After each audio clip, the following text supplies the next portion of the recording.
Oh, guys, bad news. We did the entire TeaTime off stream. I forgot to make us go live. Oh no, what am I gonna do? Might as well just end it now. Yeah. Well, thanks for It's watching, over. guys. We appreciate it. We're gonna do the You outro. guys missed Lara cursing up a storm and hard flaming. What? Yeah, was you insane. guys missed Dark What? Lara. The live premiere of Dark Lara happened, but We were talking about being a fish, and we were sharing all the illegal strats to be a fish really fast. And now we're not going to tell you guys because you guys aren't cool enough. Yeah. Whoa. You want to see the flame video? You can contribute to a Patreon. Oh, bro. Okay. Yeah, that's a good one. gosh. I like that. That was a good opener. That was subtle enough that we've got some plausible deniability there. I like that.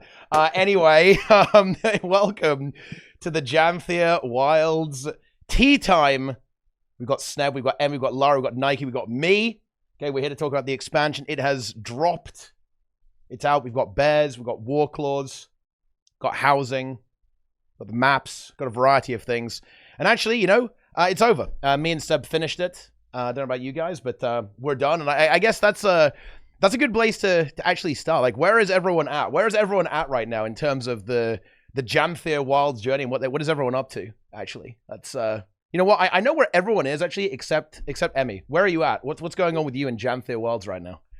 Yeah, so I finished all of the story stuff and I tried to do some of the achievements, but then I got distracted by going into my homestead and then trying to craft a wall of raid trophies. And that took me about 3 hours to get everything aligned. And then I got hit by the bug and I couldn't craft anymore. So then I was like really sad. So then I went and I joined a bunch of gold farming trains. So yeah, that's where I am right now. Okay. What about you, Sneb? What are you trying to do right now? Still trying to get that? Wait, didn't you actually nearly finish the last unbugged achievement, I believe, during the stream intro? Yes. So I just need to collect pomegranates and do some sniffa, and it's over. I've 100% all secret achievements, 100% mastery, 100% story, everything. I've almost got every single thing you can do. I did all the collections. I've unlocked all the armor. I have to go into World versus World and get all the, I think it's called Woad armor or something. I have to get that. Yeah, you already. Otherwise, I am done. I have completed everything. I've went really hard this entire week, and I'm actually a little bit tired now. But I've completed the meta probably 16 times. I would love to talk about that at some point, but I won't do that now. Yeah, I'm kind of just done. Like I've completed the expansion. It took me about 50 plus hours. So there you go. Okay. What about you, Lara? I think you're still on the first map, right? Like, have you managed to get off that yet? Are you still trapped there? Wow, no, I'm still on the first one. I do feel like a casual though, because literally just like Snep, I've literally like played over 50 hours, like on stream. But I am nowhere near close finishing everything. I literally like just finished the story. I've only done one of the collections. I've gotten my lowland mastery though, and I've gotten golds and all the adventures and stuff, but I just keep getting distracted.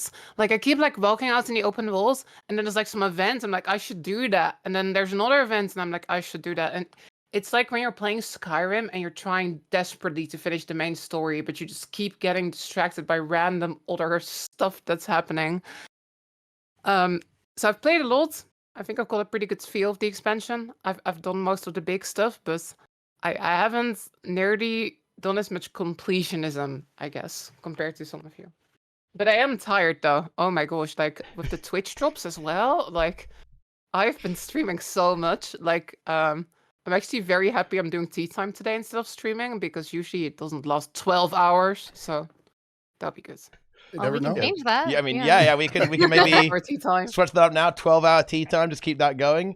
And yeah, what are you up to, Nike? What have you been doing in Janthir World so far? I went pretty hard, got all the masteries, got 600 masteries, did the story, did all that, and then took my foot off the gas in terms of like, scrambling around an open world. And then now I'm basically just learning all the DPS rotations that are relevant to the stuff I play, which is the real grind.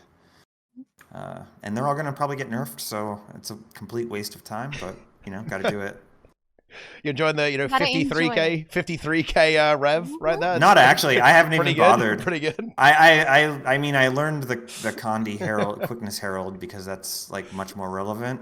And I mean, it's going to get nerfed, but it's like likely to at least exist in some form. Whereas, yeah, I don't think that the Renegade is something I need to worry about really long term. Yeah. It's okay. It's just like a fun toy to play around with. I've been playing with the Kundi Ren, and it is really insane DPS. I did a convergence because I lead them every Friday, and I think I was a solid 20k DPS above like the next Yep. person. good. It's insane. Yeah, it's good. So. Yeah, and I guess for myself, I've been kind of, I think, similar to Sneb. Like, I just went for the completionist stuff.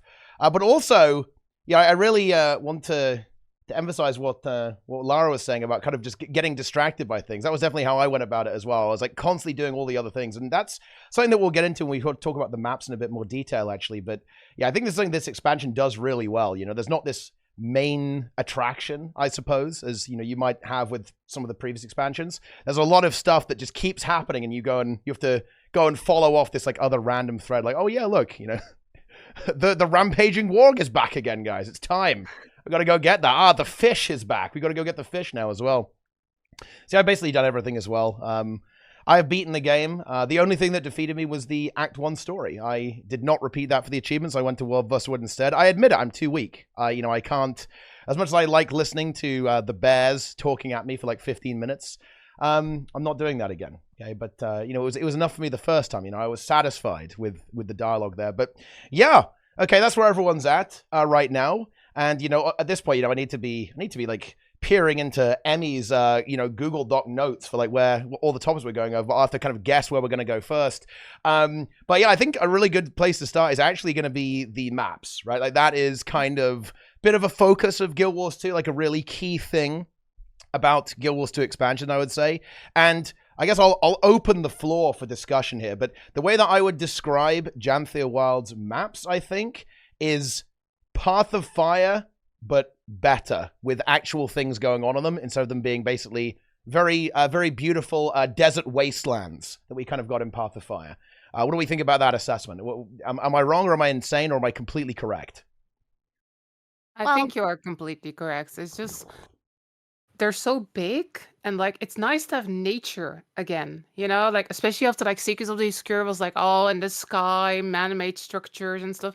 It's nice to just have pretty open areas to explore, and it's like very vertical in the first map, but it's way more fun to like get up and down. Like we talked about it a little bit before the show started, but in Secrets of the Obscure, it was sometimes quite annoying to like get up and down. The verticality wasn't always fun with the sky scale. But I think this time the verticality is much more enjoyable because it's much easier to get up and down. But the big thing I think is the hearts, right? They've brought back hearts, and everybody was kind of thinking like, oh, hearts, it's gonna be boring, right? Like we've seen hearts. Hearts, they're usually like kind of a boring quest that you do. This time the hearts are much more like focused on the whole area. So like there's lots of events that will count towards your heart. There's Or Avengers only that count events towards will your count heart, to your or heart, only events that will count towards your heart. which is good, I So think.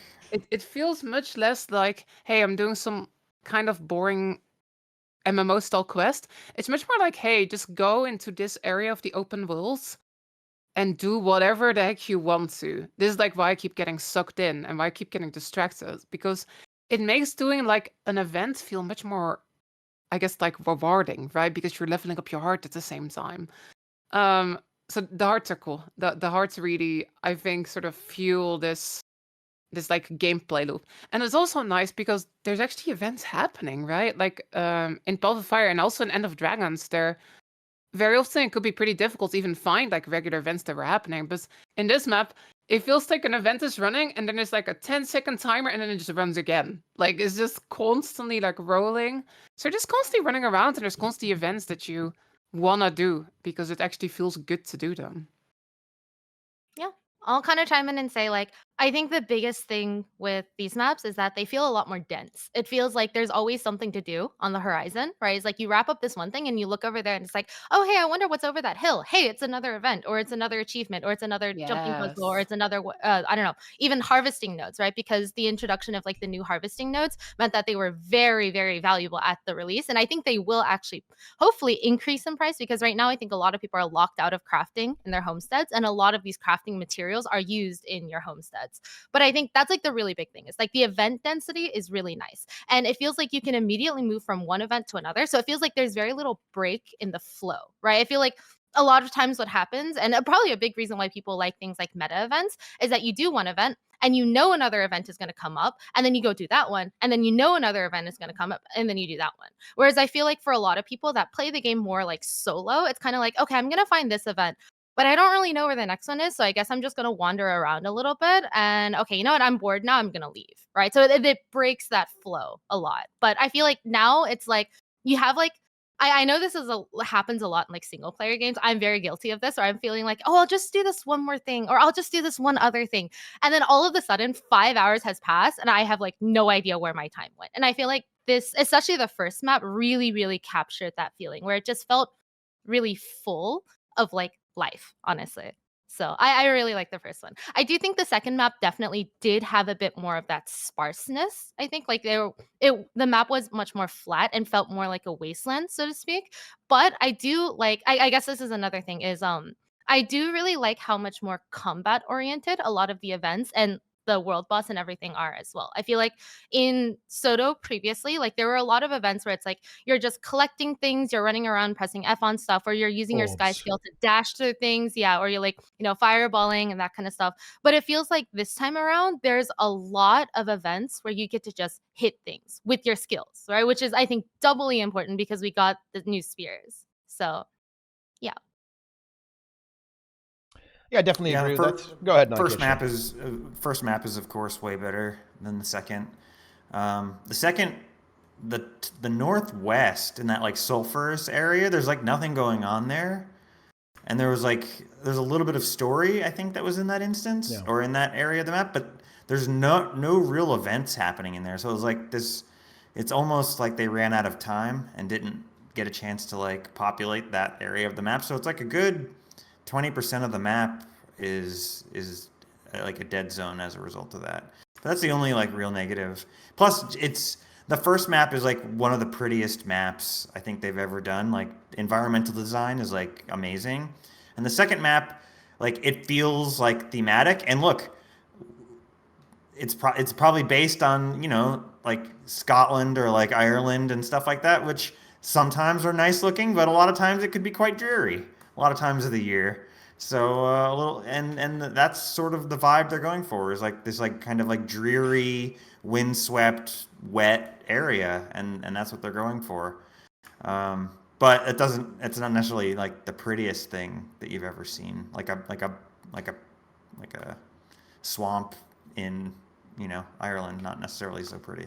Yeah, I will say I did like the second maps. Okay, this is probably just different strokes for different folks. So I like the visuals of the second map a lot because it reminded me of like, because I go hiking in the summer every now and then, and it kind of like gives you that mountainous feel, right? Like there's meadows with like little streams going through, and then there's more mountainous areas. And I think the coolest part was definitely that whole Bloodstone area in the middle. I remember when I first like moved into there and like the lighting changed and like the colors changed, I was like, whoa, this looks really cool. But yeah, I don't know. I think the love first the map was great, but fog. I like the The second map a fog lot. as well. Like it looks so good. It's like they have new shaders or something. Like when you're like Mhm. skimming over the water in the second map and you see the fog like between the trees and stuff.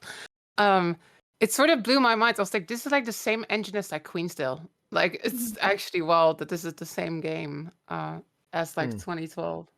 Yeah, I think the second map definitely lacks some content. I almost feel that they might have this kind of baked into the plan. Maybe this is cope, but I'm kind of that we don't have a new map coming out with the next update coming out in a couple of months. So I almost feel they might go back and add some more stuff there. Like the story is probably going to be on that map a fair bit as well, I would imagine. And obviously it's going to be linked to the raid and the convergence too.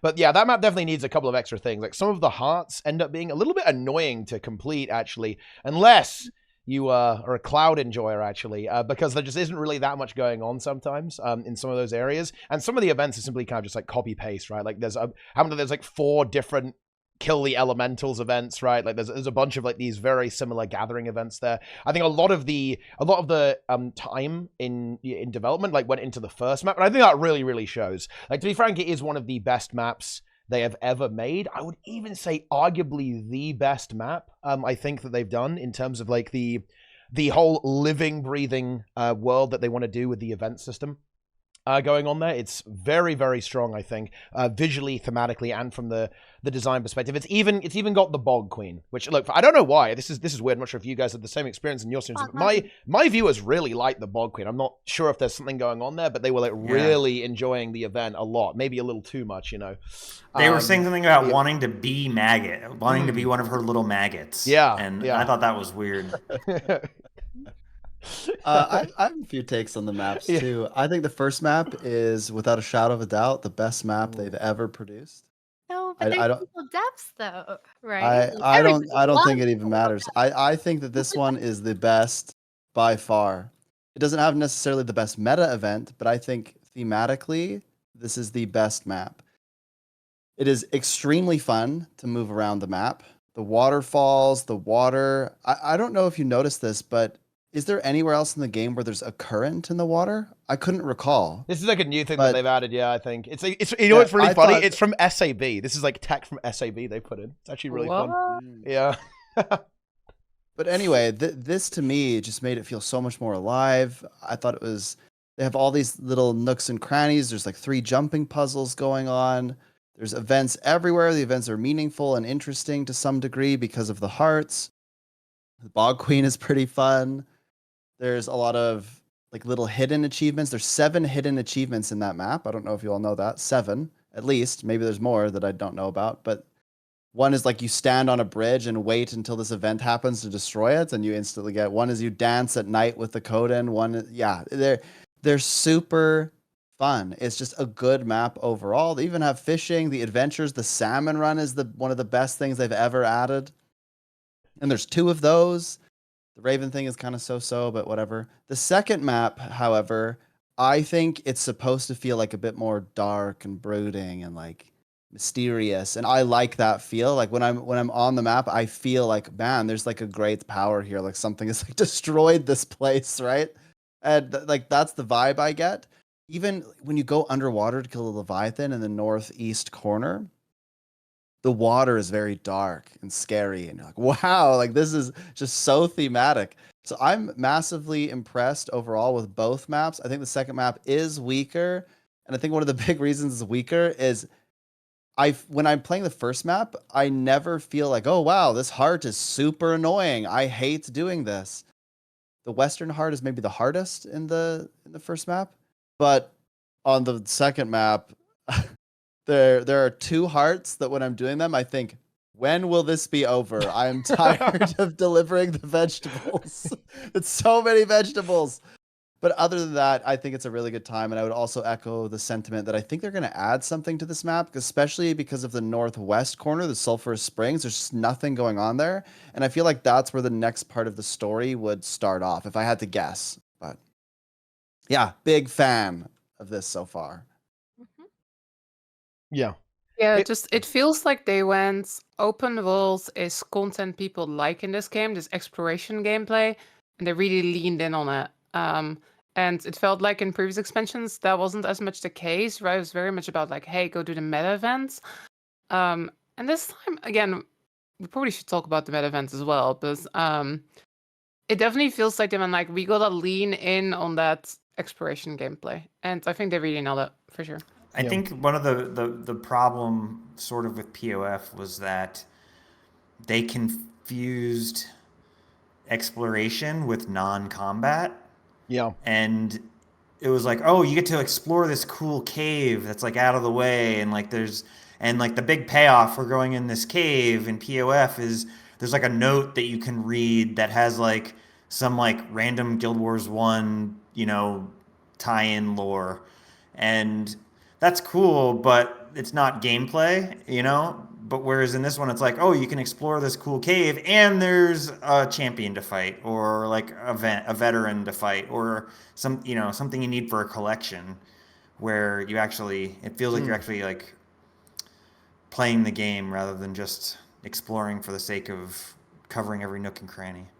I think it really reminds me of the core game, actually, right in that, because I feel like that's how the core game went. I actually did a full map completion before the expansion came out, and it felt really similar to me, you know, like, because in the core game, there's all this stuff there, and, you know, you do a jumping puzzle, there's like an earth elemental you've got to fight at the top of it, right? Or it's stuff like in Tangled Depths where you find the secret path, and there's like well, I guess another earth elemental in this case, actually, but there's like a bunch of like hidden stuff, like the ooze boss, like in Auric Basin, right? Like all the like random stuff that you can find there.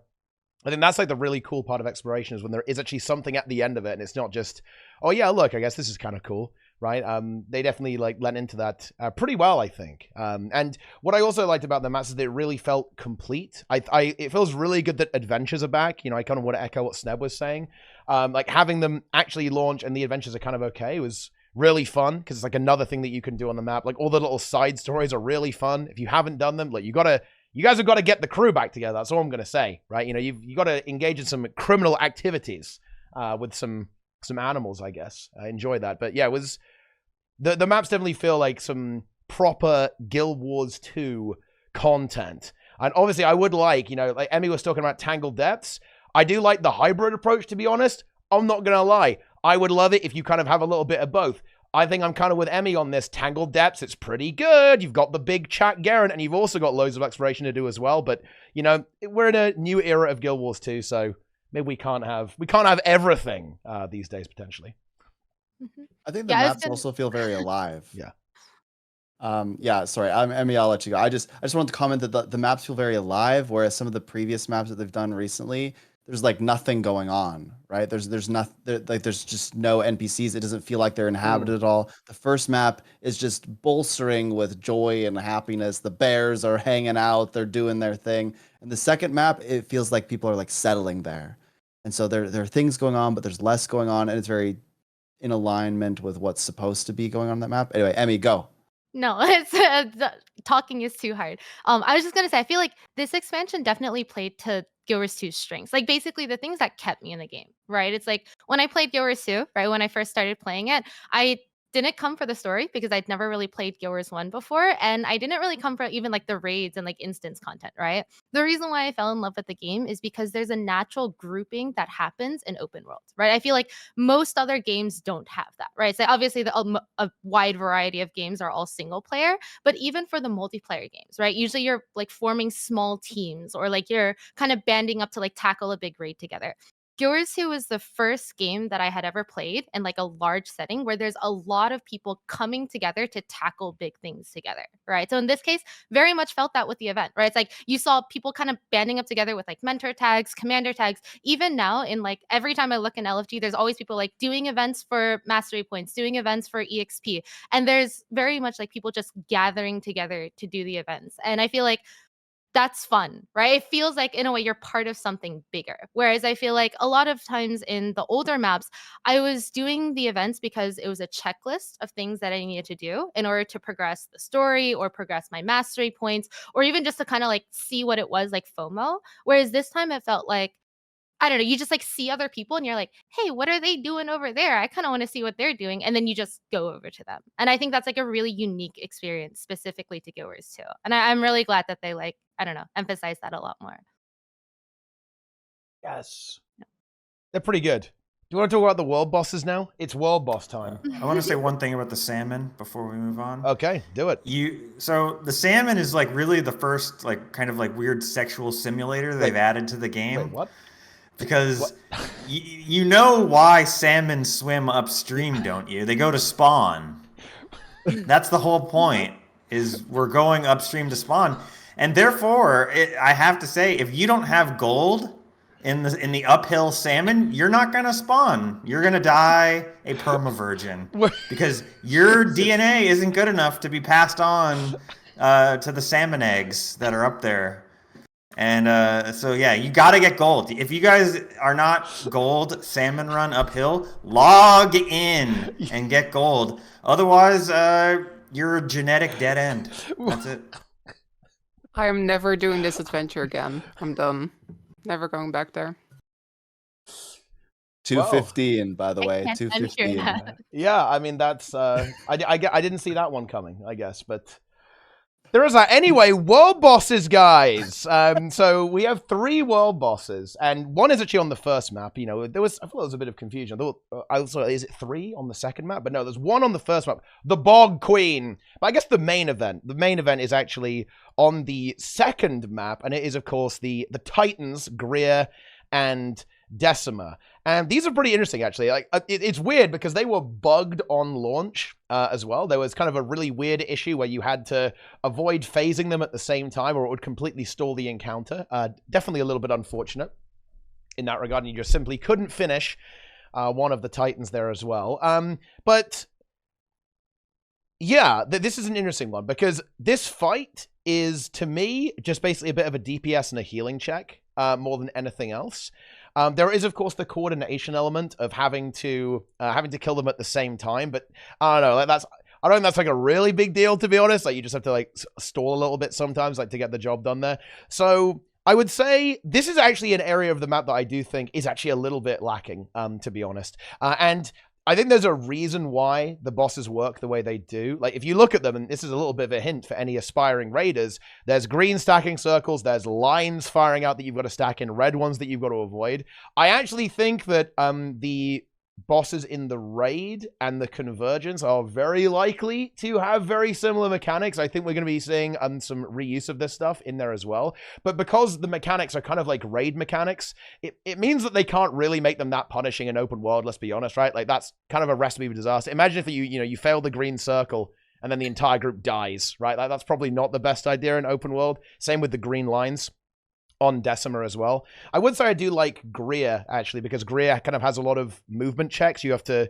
move a little bit to avoid getting hit by his attacks, and there's some survivability going on there. But yeah, I do wish there was a little bit more to them, actually, overall. This is not a part of the map that I think is actually as good as the exploration features with these world bosses. Like, don't get me wrong, like they're fun to do, and we're farming, obviously. You know, you've got to grind these things out, but I definitely think that it would have been nice to have like some more kind of coordination and group testing challenges. And, you know, Sneb kind of remarked that it was kind of more fun to do when they were bugged. And I actually agree with that. Yeah, like, I said the same thing. Yeah. It added one more layer of coordination check that made it a rewarding feeling fight to win. Yeah, for sure. And now that that's gone, it kind of feels to me like a stack and pump, right? Like for you know, like 10 minutes. Now it's a race. Now it's to see which one boss, the squad is uber noob and the other is pumper, and you have to settle it. There's only one way to settle it.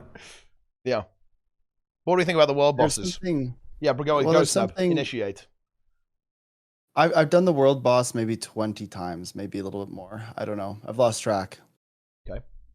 And when it was bugged, it was so much fun, because what I would do is I would say, everyone, you have to get in Discord. Like, we got to coordinate this like perfectly. I need everyone in Discord. And boom, 50 people in Discord. And guess what that reminded me of, Teapot? Take a guess. Suwon? Was it Dragon's End? It reminded me of that. It reminded me of that moment. And I had this like glimmer of hope. And I was like, wow, this is so fun. I could do this every day. But then they fixed the bug.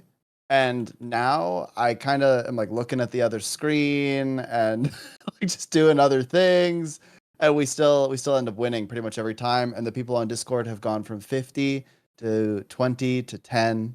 You know, they don't see a need to coordinate anymore because it's so easy. So you know what I did to solve that? I decided that I'm gonna try to do some interesting tricks. So when I do my maps, there are 2 events in the map that I think either only spawn during the meta event, or the world boss rather, or they very rarely spawn without it. I'm not sure exactly, but I identify those 2 places, and we basically start there and we do those events. Then we go split and kill the boss. And then I discovered something very interesting. You can get the double horde. So you know how you get a horde? There's one that's like a daily chest, but then there's one that you just get even if you completed it if you completed it like 10 times a day, you'd still get that chest. Well, you can actually get 2 of those. And the way that you can get 2 of them is if you swap and kill the other. So what you can do is we say that we're role playing Suwon, and we swap at 15%. And we just like 5 subgroups trade places with the other 5 subgroups, and we kill the opposite bosses, and then everyone gets double. I've also heard that if you log out right after, because you know how there's like a ring of chests, If you take your chest, go to the other area, log out and log back in, you can get the other chest too. But we've mega rewarded it. That's what we've done. It's fun. Yeah. I like I it. guess I'm of the similar opinion. I actually do think that the bugged version, it was a lot more fun in the sense that you could see people working together. And personally, I actually try to avoid using Discord and stuff because I know that there's a lot of people that don't have it. So I just prepare a bunch of copy pastas and I just like spam that over and over again in map chat and like squad chat and squad broadcast and that kind of thing. But even then, it's like squad chat went from I think it went from really really lively, like people were talking all the time, right? There was always like buzz, like hold DPS here, we need to do this here, like people would like come in asking like, hey, what is everybody talking about? And there was just like a lot of chatter, right? But then kind of afterwards, because I've also done it a handful of times now that the bug has fixed, people just come in and they're like, all right, where am I going? Are you organizing subs? Okay, sounds good. And then it's kind of like silent for like the entire rest of the run, other than like sometimes around like 15-20%, people are like, okay, hold DPS, we need to wait for the other side to catch up.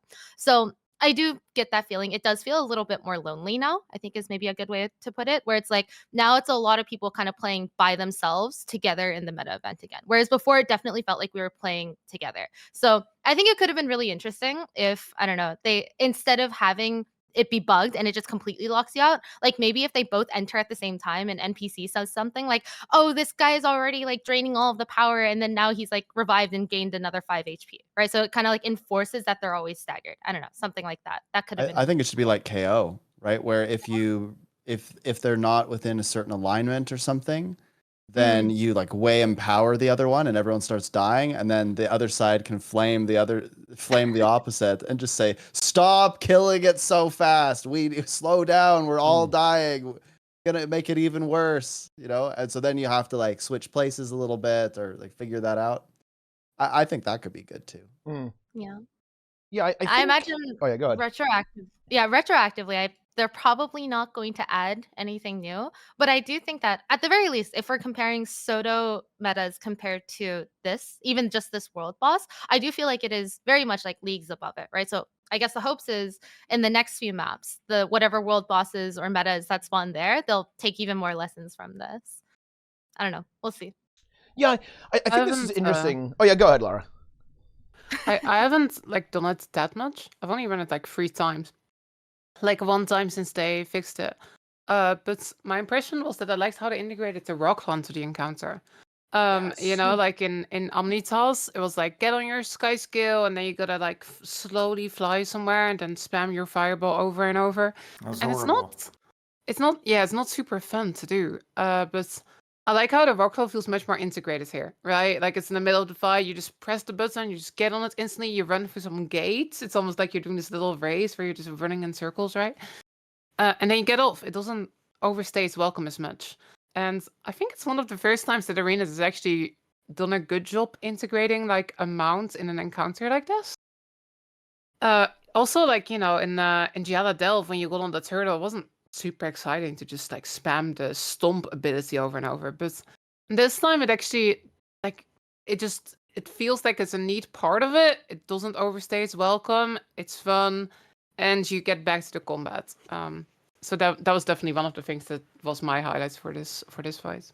Agreed. I definitely feel like they flowed together really well. It's like you have this period where you're doing pure combat, right? Just like your rotations, and then you have like a moment where you're killing a bunch of ads, right? So that's kind of like a break from the rotation sort of gameplay. And then you have like a big CC bar, and then you have your mount. So it does feel like very Yeah. segmented out, but it feels like it makes a logical sense, right? Because you do that once at 75, and then you do the exact same thing again at 25%. So you can kind of like feel your brain synapses like, you know, snapping together and like that kind of thing. The other really big thing I like is the auto mount. I feel like it felt really good where as soon as that phase comes up, the game mounts you up and you know what you're supposed to do. And the spectacle of watching people like run circles around it is also really, really cool.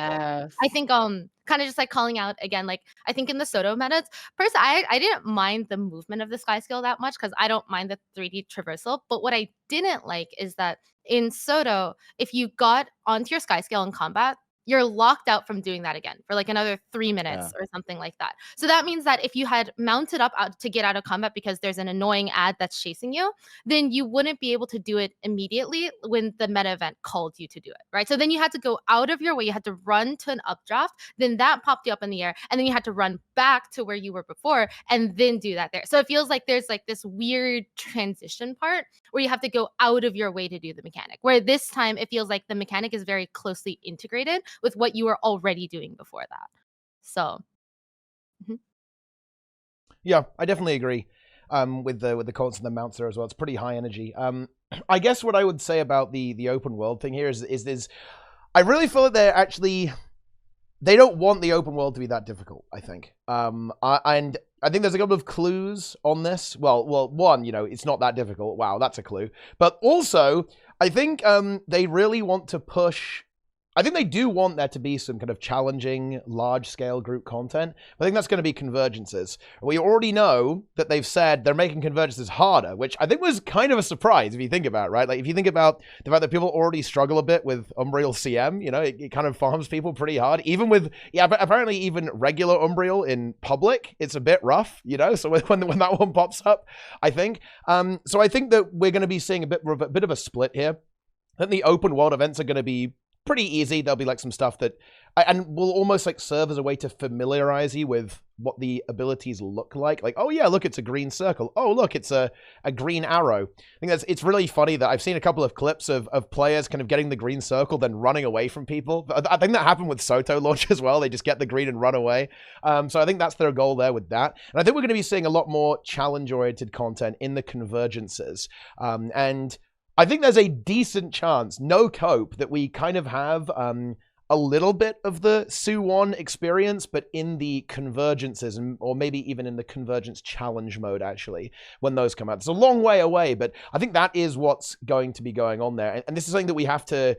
It is a new feature of this, the release schedule, the development cycle that ArenaNet are going for here, that you aren't going to have...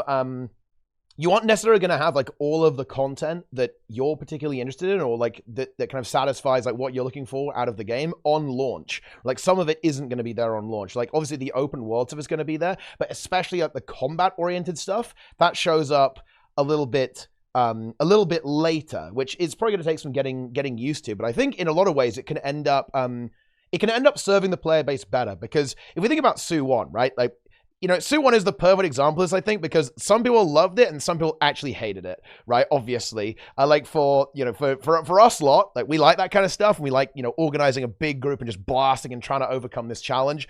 But let's be honest here, like that thing was like cruising for a nerf since day one, and yeah, they gutted it. They annihilated Su-1, right? Obviously. On the release of the expansion. But here's the thing.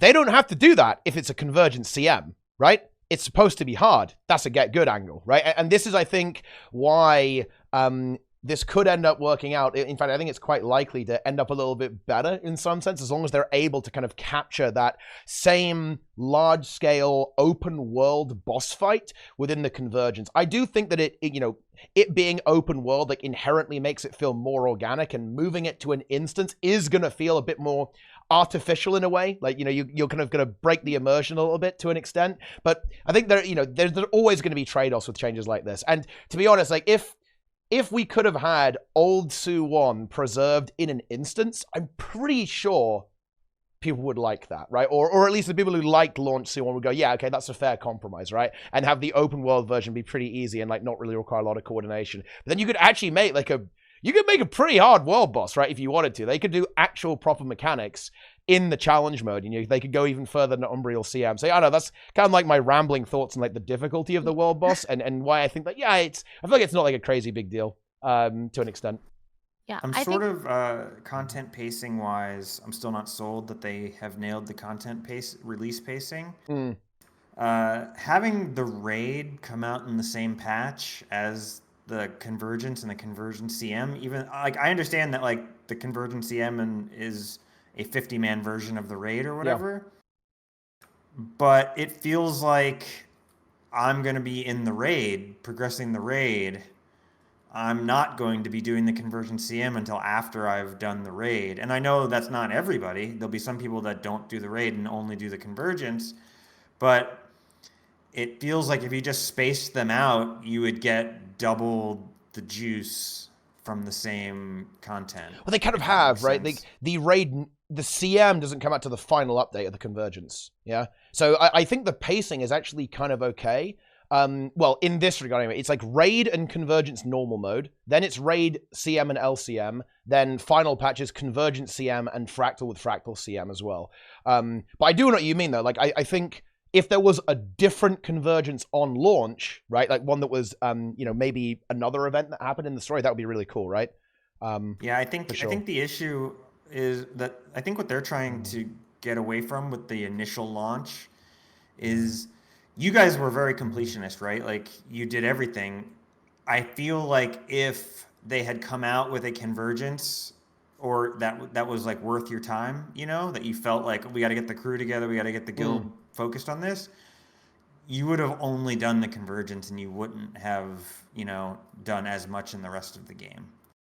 I mean, I feel like it's pretty normal in a lot of games where they release like the open world story stuff first, and then they don't release the more competitive things until later. Otherwise, I guess all of the competitive people would just rush through the story, right, to get worlds first on whatever the instance thing is. So And then the Titan meta would never succeed.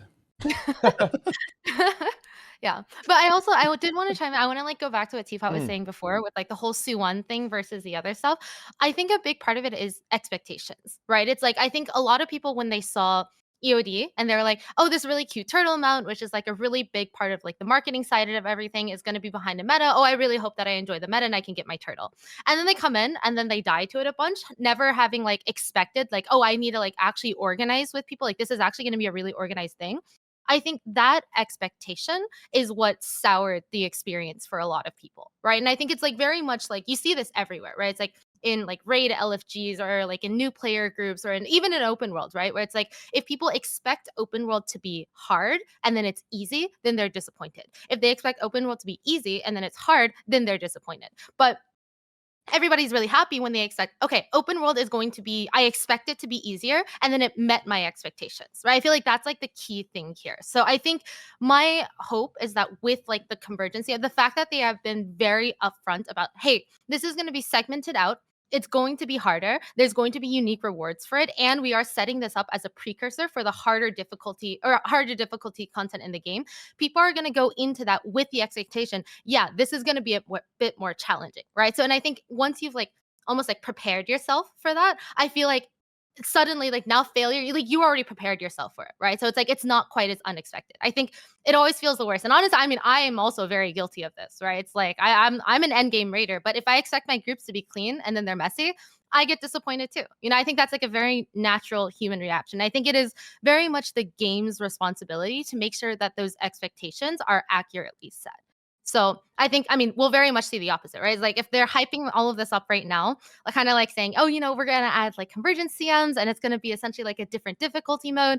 And then it ends up being even easier than the Titan world boss. Like people are going to be upset, So either way, anyways, that was the take that I wanted to say really. I 100% agree though. Like it's the expectation versus the reality, right? I think this kind of goes back to like Sodo when like Dagda CM came out and like nobody knew like is this strike gonna be super hard or is it gonna be not hard, right? Like Dagda CM was very easy. What do you mean the Sarah Dagda CM story mode was too hard for some people that are in Dagda game CM was journalism? very easy. Sarah CM was really hard, right? But they were both called CM, so like it's just like you both had people that were like disappointed at fights being too easy or being too hard because we didn't know what to expect. But this time for the raid, they got normal mode, challenge mode, and legendary mode. I'm so happy they have legendary mode as a thing now, right? So we know that we can, in fact, expect it to be very hard in legendary modes, right? I 100% agree. They need to like communicate beforehand, like, is this going to be easy or hard? And I think Teapot is right. I think the idea is open world is going to be easy, but you save the challenging stuff for the convergent CM. Hopefully. Fingers crossed. I really hope that they make the mapping of the mechanics a lot more consistent, right? So it's like people need to understand green means good, red means bad. I feel like historically there have very much been situations where they are not the same, right? Where it's like, I don't know, like, okay, to be fair, this was a bug on Soda release, was with the green circles. I think this is what actually trained a lot of people to run away with the green circles. They were bugged on release, where it would just kill anyone that was standing in the green circle. So Yeah. what people would do instead is then they would just leave, and then they would be the only person to die, and then everybody else on the group was okay. So I feel like, I mean, obviously, again, that was unintended, that was a bug, but that's like just one example, right? Where it's like having the same indicator mean two different things is naturally going to like result in a lot of confusion. So I think it is very, very important that they standardize everything, right? Like I really think that the standardization needs to be there. So Yeah. No, I definitely agree with that for sure. Like that, and I think that's what they are trying to do with some of the telegraphing going on there. So hopefully that will work out. I do think there is some room for a challenging world boss, right? Like out there. I would love to see something like that return, but yeah, I think set the expectations. Probably don't put an expansion feature behind it as well. That's probably not the play. And yeah, then there's maybe some room for it. And for what it was, I think people are still struggling a little bit with the world boss, but this is kind of a hot take, and I think actually no, this is an incredibly cold take. Now, what am I saying? I think people are struggling with the world boss for kind of the wrong reasons, right? Like people are not struggling with it mechanically; they're struggling with it because they're doing like 5k DPS, right? Like, and it's just not dying in time, and that is, I think that's a much less interesting way of losing than if you don't understand how it works, right? I think that like when you die to triple trouble or something, it's like, oh, we didn't do the bombs right? Or we didn't get enough people with the spear gun, right? to fire out the worm on Amber, like that's, I think, a bit more interesting to deal with, as opposed to like, oh yeah, people didn't do enough damage. And I think damage is relevant, but I feel like damage checks are more of a, it should be more of a thing for like instance content rather than for open world stuff. I slightly disagree. I actually think it's hit a pretty Slightly good middle disagree, ground so. where, yeah, slightly. I think there's a middle ground where it's nice if you give a light DPS check so that it reinforces the idea that your contribution is important and that improving your skill and getting better at doing damage or providing boons or doing the mechanics is important. Now, it shouldn't be the sole focus of an open world event because you don't want things to be so locked behind DPS checks that it's impossible for general groups to do it.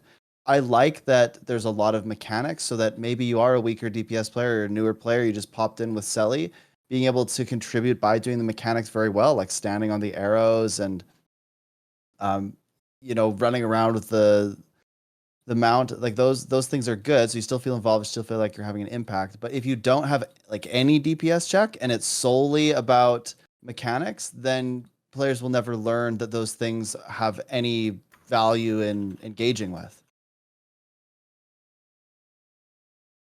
yeah, I think this always goes back to the problem of, I think it's very hard to tell how well you're doing DPS wise without the use of third party tools, right? I mean, I say very, very hard, but it is borderline impossible, right? And I think the reality is, and I don't even think that this is necessarily a bad thing, right? It's like that there is a casual player base that is almost never going to look at third party add-ons. And I think that's fine, right? Because those are the players, they just enjoy different things. But I think the problem is then, again, the expectations. It's like you have these people that don't really know like how to improve DPS and all that kind of stuff. And then you're telling them, hey, I need to do XYZ things in order to like increase my DPS and everything. Why is it that I'm hearing this from you and I'm not hearing this from the game? Right? I feel like that's like really, really weird. So I feel like I don't know what's like a good solution for that in the game itself, right? It's like at the end of the day, it's like having these strict DPS parsing things is not, I think it would be very controversial. A lot of people would not like to have that directly in the game. But at the same time, making it optional means that there's always going to be a very large gap in the skill level, right? Between like people that don't want to invest that much time and people that do. So. Yeah, I think that I mean, look, it's important to get feedback on how well you're doing, right? Like at the end of the day, it is a video game, and that means you can win and you can lose sometimes. So, like when things go wrong, you definitely want to have an understanding of like, what actually went wrong, right? Like why did things go a little bit wrong? But yeah, in a game like Guild Wars 2, it definitely is. It is complex to kind of reach that understanding, I think, especially in open world where things are pretty chaotic. I guess I would say. Oh, Sorry. Chaotic, like Emmy being gone. Yeah. Oh, my camera Emmy is like overheating. is It's gone. like dead. It's okay. Don't worry about me. I'll like let it It was cool such down a a hot bit. take that the camera Yeah, the overheated. terror melted. Yeah. Actually, just melted away into nothingness. To be honest, unfortunate. You hate to see that. You know, I just like that. I mean, how long has it been since Ender Dragons we're still talking about Suwon? Okay, that's just, I guess, like a good example. What? I'm back. Well, I can add one quick thing to this. I think you all make very strong points, right? Because there's no transparency in the game with how much damage you're doing. If you do make a boss too much of a DPS check, then that's just going to frustrate players because they don't have the required information to make a change or to adjust so that they can succeed. However, my only rebuttal to that would be just because we don't necessarily have all the information doesn't mean that it's untrue that. Well, it doesn't mean that if there isn't a mix of DPS requirement and mechanical requirement, it doesn't help players get better. Like, you still need to help players get better, even if all the information isn't there in some big analytical grid. It kind of sucks because my hope is that eventually there will be something that is like, for example, you know how in PvP it tells you like top stats? Even if there's something simple like, hey, like here's kind of, and it wasn't broadcast to everyone, it just was broadcast to you and said, here's kind of like where you stood as far as contribution. Here's how many bundles you gave. Here's how many times you lapped around the boss. Here's how many revives you did. Even if there's just something that showed what you were doing. But we can only dream at this point. Yeah, I feel like it would be really, really nice to have those, right? It's like, I mean, a lot of competitive games have them for a reason, right? So that you can actually figure out how well you're doing within the context of the game. But I can very much see like ArenaNet kind of not wanting to do that because the game is meant to be very like sandboxy and like time friendly, right? And it's like there's also just in general going to be a lot of people that have no interest in that kind of thing. So it's like damned if you do, damned if you don't. What I do think might be kind of interesting, mostly just because I know the technology is already there, right? But like in the golem room, when you hit the golem, every 25% of the boss's health, or no, every 20% of the boss's health, it tells you what your average DPS was for that session, right? So It's time. I don't know, maybe something like that where it's like in the meta, like every 20% it tells you how much damage you did, like at that specific moment. I mean, I don't know. So it could be just like a personal thing, right? So you can like see like how much you did and nobody else would know. But I mean, the technology does exist. It's not like this is out of nowhere. I'm a believer in the participation system, to be honest, and maybe ArenaNet is too. This is maybe one of the more subtle details that maybe not everyone's seen, but there's actually an achievement that requires you to get gold participation on every event. In the, like where you fight the bears in the bear arena, the achievement for completing that says you have to get gold participation on every single one. To actually complete the achievement, which obviously is not super hard, right? But they could use that. I feel like that is actually a really good system. You got a gold medal. Let's go. Like the thing is, you get a gold medal for literally AFKing outside the arena with a herald right now. That's something that people are doing. That people are leeching those bears. So you got to watch out for that. But yeah, I think that's kind of cool, right? Like to have like I have to a sidetrack. cool medal. Oh, really? I You're have derailing? to sidetrack. Derailing on TeaTime? No way. Yes, the greatest leeching operation is currently occurring right now in Janthir Wilds. People have discovered the ultimate leech spot, and it is absurd because you can sit there and every 3 minutes get an immense amount of map resources and just event participation. You can complete a heart for free. And like you suggested, you just sit on a herald and you're outside that arena, auto-running, giving boons to other people that are actually doing the fighting. And guess what? There's no counter to it. You know all those YouTube channels where they counter the leeches and the AF? There's no way to counter this because there are no enemies around. I tried to lead them, and then I realized that if you're standing outside the arena, they are friendly, so they're not going to deal any damage to you. And they still get participation. It's insane. The best leeching operation I've ever seen. I'm still trying to figure out a way to take them down. Granted, I do feel like that does seem more like an oversight, right? Because like when you're outside of the arena, everything is friendly, like you said. So like I feel like basically whenever you're outside of the arena, any buffs that you apply, it should be like isolated, right? So I feel like maybe ArenaNet can do something about that themselves, where it's just like whenever you like enter the arena, it removes any buffs that were applied outside. So I don't know. To me, that to me seems more like an oversight than like a ArenaNet put this in here and people are gonna forever take advantage of it. But then again, there have been bugs in the game that have been there for who knows how long now and never get fixed. So we'll see. Yeah. Have I any think of you done the? Oh, no, go, You go ahead, Lara. Ruben. I was gonna re-rail us, but onto something else. But yeah, I do was it. I was Go. going to talk about the bears. Have any of you done Bears? the hide and seek adventure? It's impossible. It's I give it's up. like it's so awkward. There's like one bear that sometimes doesn't spawn on an instance.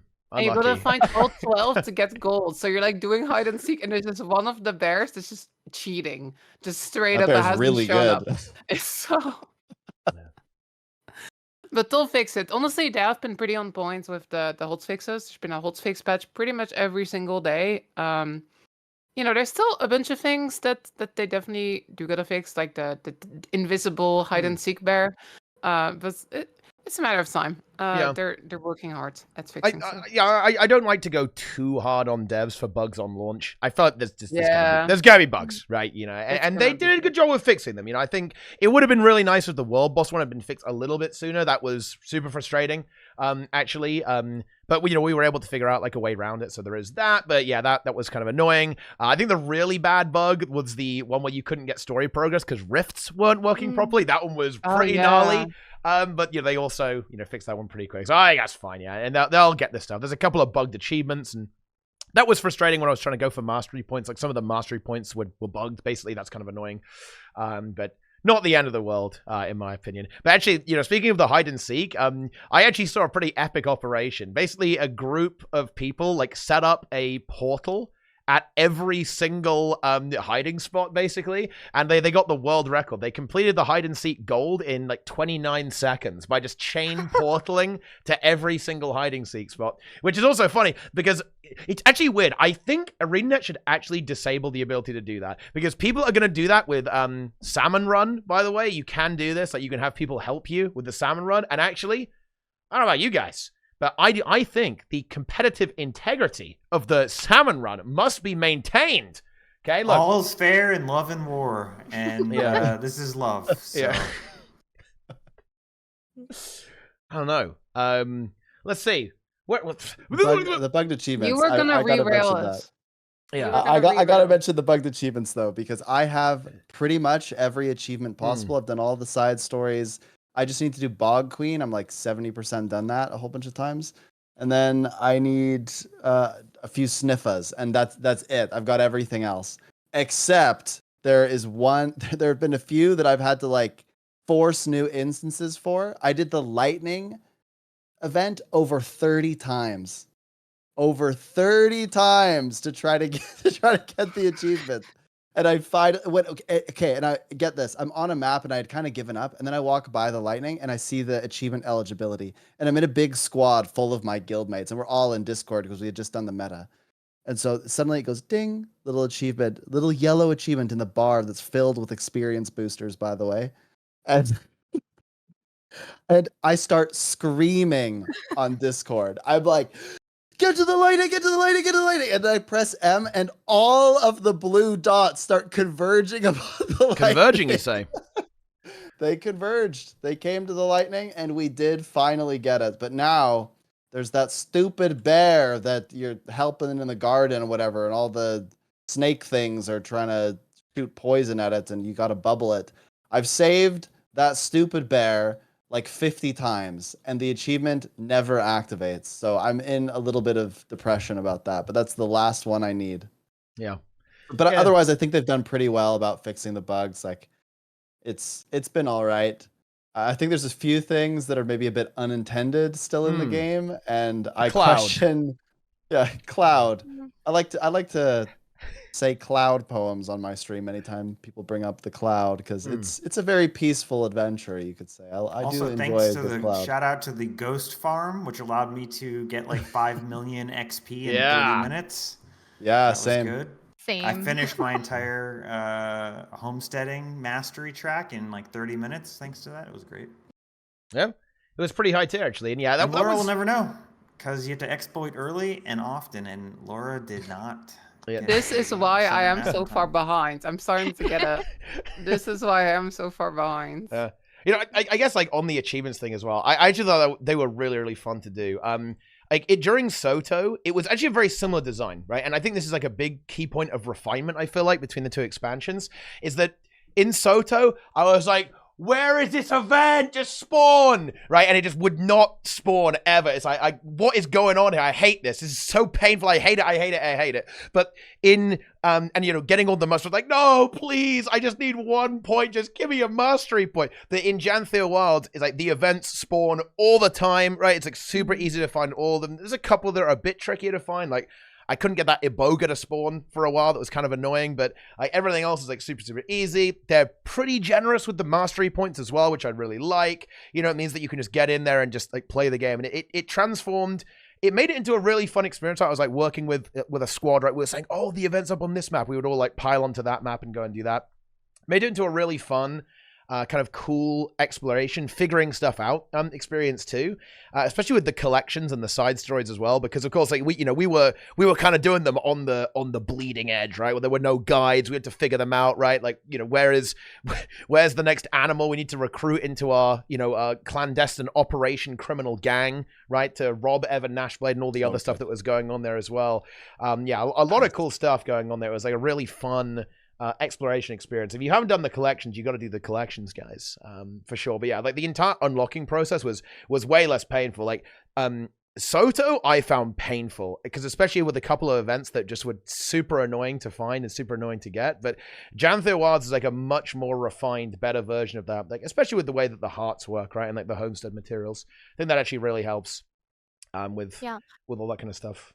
Yeah, I think most of the events were fine. The only two that I really didn't like were the ones that spawned during the meta, right? So there's two of them, the Coda and Sacrifice ones. Like, I think, honestly, it could have been really cool if they made that, like, part of it, right? It's like you had to first do the pre-events and then you go over to the two bosses. I mean, they have precedent for that, right? I think, like, Shatter and, like, that kind of stuff.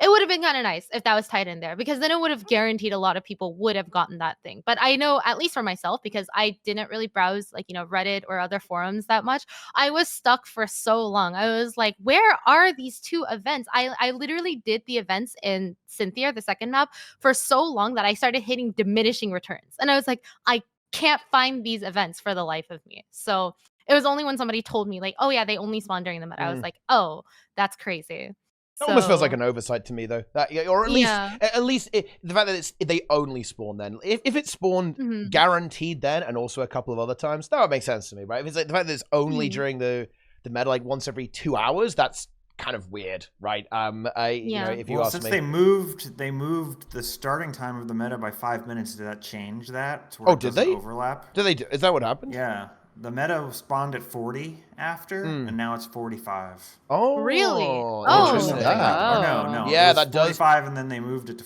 I don't know. They moved it at some point, 5 minutes. Oh, that does change it. You then, sure? Actually, I forget. From launch, it's different. It's like 5 minutes different. Yeah. Because on launch it was at 40. Is it not 40 now? Or they moved the bear spawn. Either way, they changed the timing of the events. Yeah. Interesting. I think it's still a 40. It was at 40 the few times that I've gone it. Yeah. Wait, launch was 35? Wait, was it? Wait, I thought it was always 40. I was streaming 18 hours a day. I have no idea. Okay, I have no idea what's going on at this point. Who knows? But I guess I think we've kind of covered everything about the maps and I guess the world and stuff. I think so. Anyway, yeah, that's about it. Like you can also sniff, and there's also some jumping puzzles. There you go. That's it. We can kind of round that out there as well. And you know what? Jump puzzles, I kind of like them. But anyway, you can. Good. You can be a B. You can role play as a B. I think I guess we can move on to spears. I think it's spear time right now. And overall, I think they're really good. Actually, I think that you've got to kind of judge them for what they are. I'm not gonna lie. It's not an elite specialization, okay? It's not that. It clearly isn't.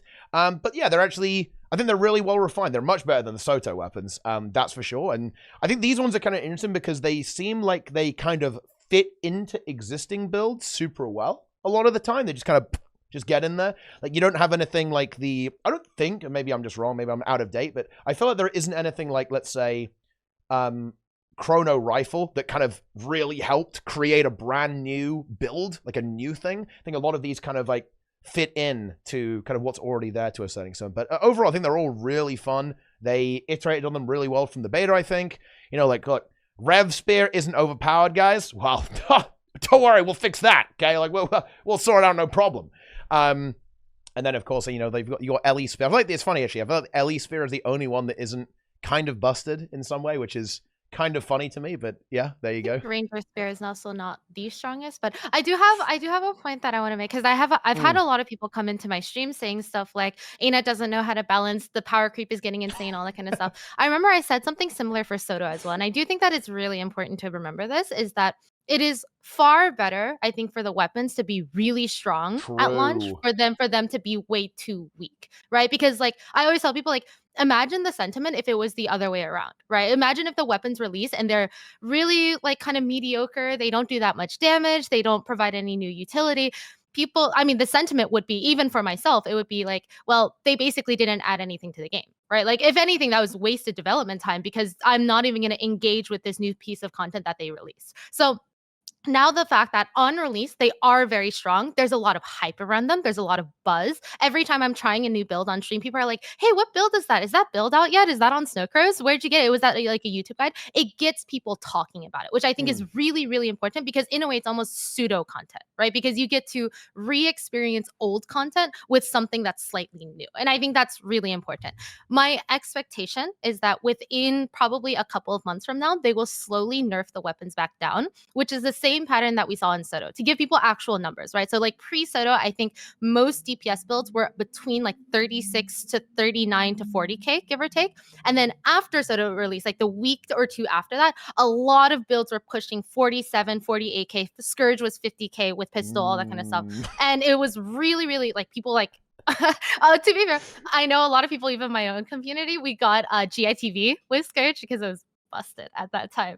But and then after that, right, they nerfed it and they pulled it back. And I think most classes then kind of settled around 41 to 43k DPS, which is, I mean, relevant for the power creep discussion, because we did ultimately, I think, get overall higher like ceiling numbers, but it wasn't 50k, right? So like my expectation here is right now we're seeing a lot of builds that are pushing 50k plus.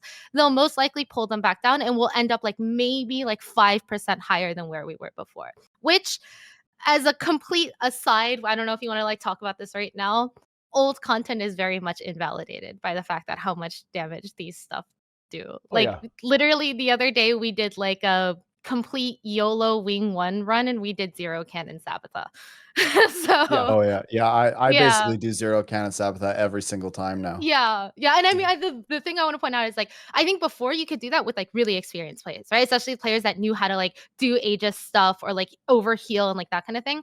But this was a group of people that hadn't really even done raids that much, right? Like we're talking like people that had maybe raided like 2 or 3 times before, and we were still able to do 0 cannon Sabbatha. So anyways, no, I think actually that's... haven't, go ahead. Go, Lara. I haven't actually tried the spears that much in like instance content yet, because I've just been busy doing open world Janthir stuff, right? So that's kind of like, I guess, my week 2 of the expansion, just sitting down and trying them in raids and fractals and strikes and stuff. But I've played the Ellie spear a lot in open world, and I really like it. Like all the Ellie mains, we can rejoice with this weapon. Like it's so fun. You know, we had like the Ellie pistol with Soto, and it was honestly very, in my opinion, kind of difficult and not very fun to use. Like you had to keep track of like these bullets, and you had to spend the bullets and to carry the bullets into different attunements. I didn't think it was a very fun mini game, right? But this time the mini game is much more fun. Like you put down this etching and you charge it up, and then you can unleash a massive skill. Maybe, like, I haven't done demos yet. I'm a little bit scared of like the demos oil, like seeing that under all my crazy skill effects before I kill the whole team by stepping into it. But I guess my impression of most of the spears from my haven't tried them in instance content is just that they feel pretty fresh. You know, just the fact that it's like a new weapon archetype, right? This is not hey, this animation, we've already seen this on 5 different weapons. Like, everything feels kind of fresh and new, and that is something I quite like.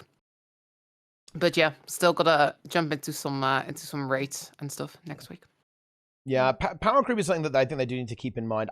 Okay, maybe I'm going to be wrong on this, but I actually think they might use this as an opportunity to actually handle their virtuoso problem. I would not be super surprised if they did nerf this stuff down, but maybe to around 46k, as opposed to like nerfing it all the way down to more like 40k. Because the thing is, because they've added Ceres into the game, I think they're going to be really unwilling to actually rebalance that encounter. I think that is harder for them than saying, okay, let's just nudge the damage up, and then Virtuoso is less oppressive, right? Like, to an extent.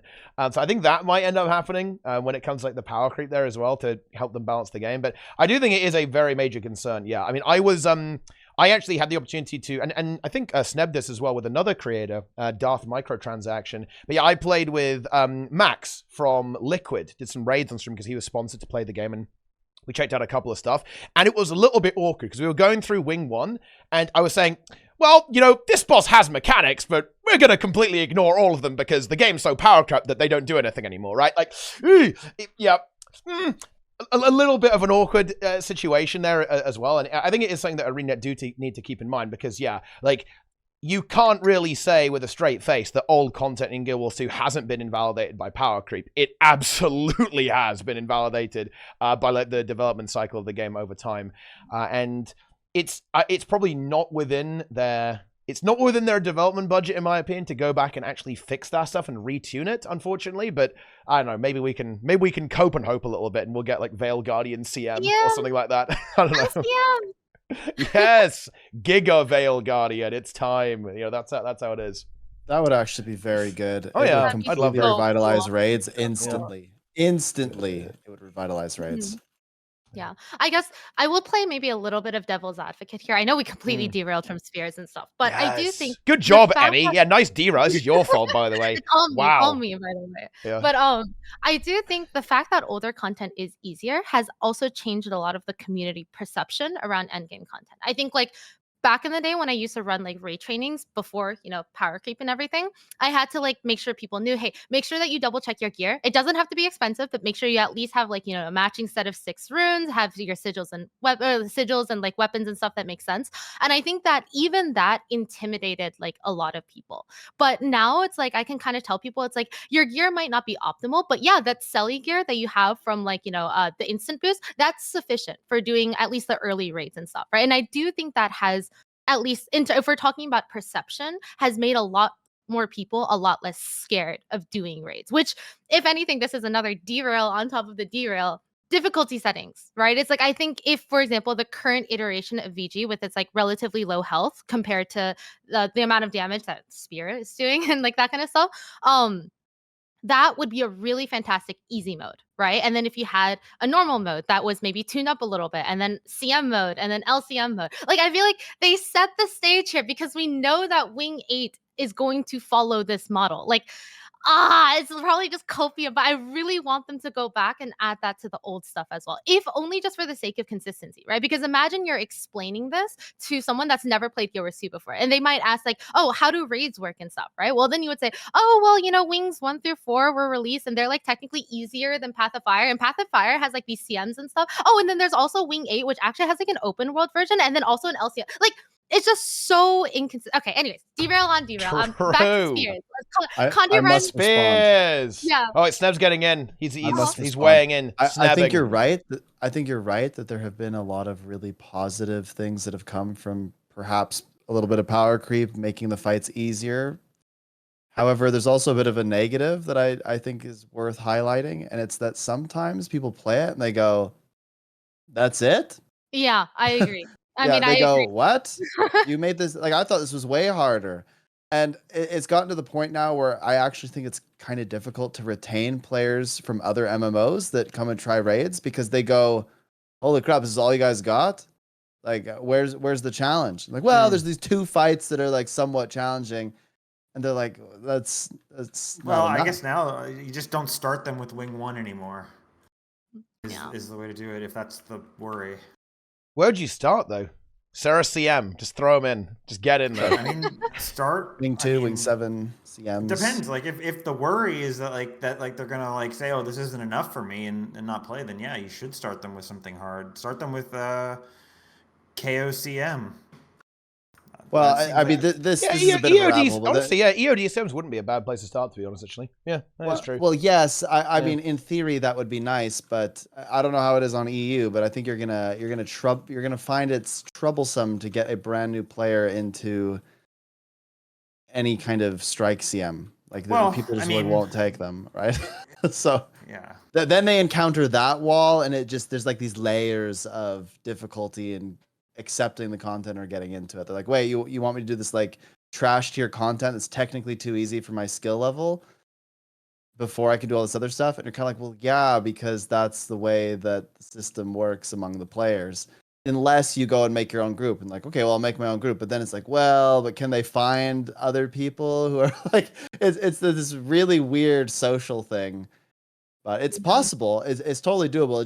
There's just layers of challenge associated with it, I'd say. It's just so unclear, like what different things difficulties are supposed to be. I think that's just what it boils down to. It's like you say, oh, strike missions are supposed to be easy because you look at IBS 5, and then you go and do Sarah CM, and it's like, oh, well, okay, these are both strike missions, I guess. But anyways, Derail. Condi Yeah. Run, on the other hand, super OP, really True. fun, pretty easy to play. I led a convergence the other day, and I was 20k DPS higher than the next person. Ask me Wow. anything. I was Wow, button wow. mashed. Nice. That's a bit Hmm? nice flex with Yeah, the flexing DPS on there. open worlders. Whoa. Yeah, whoa. Yeah.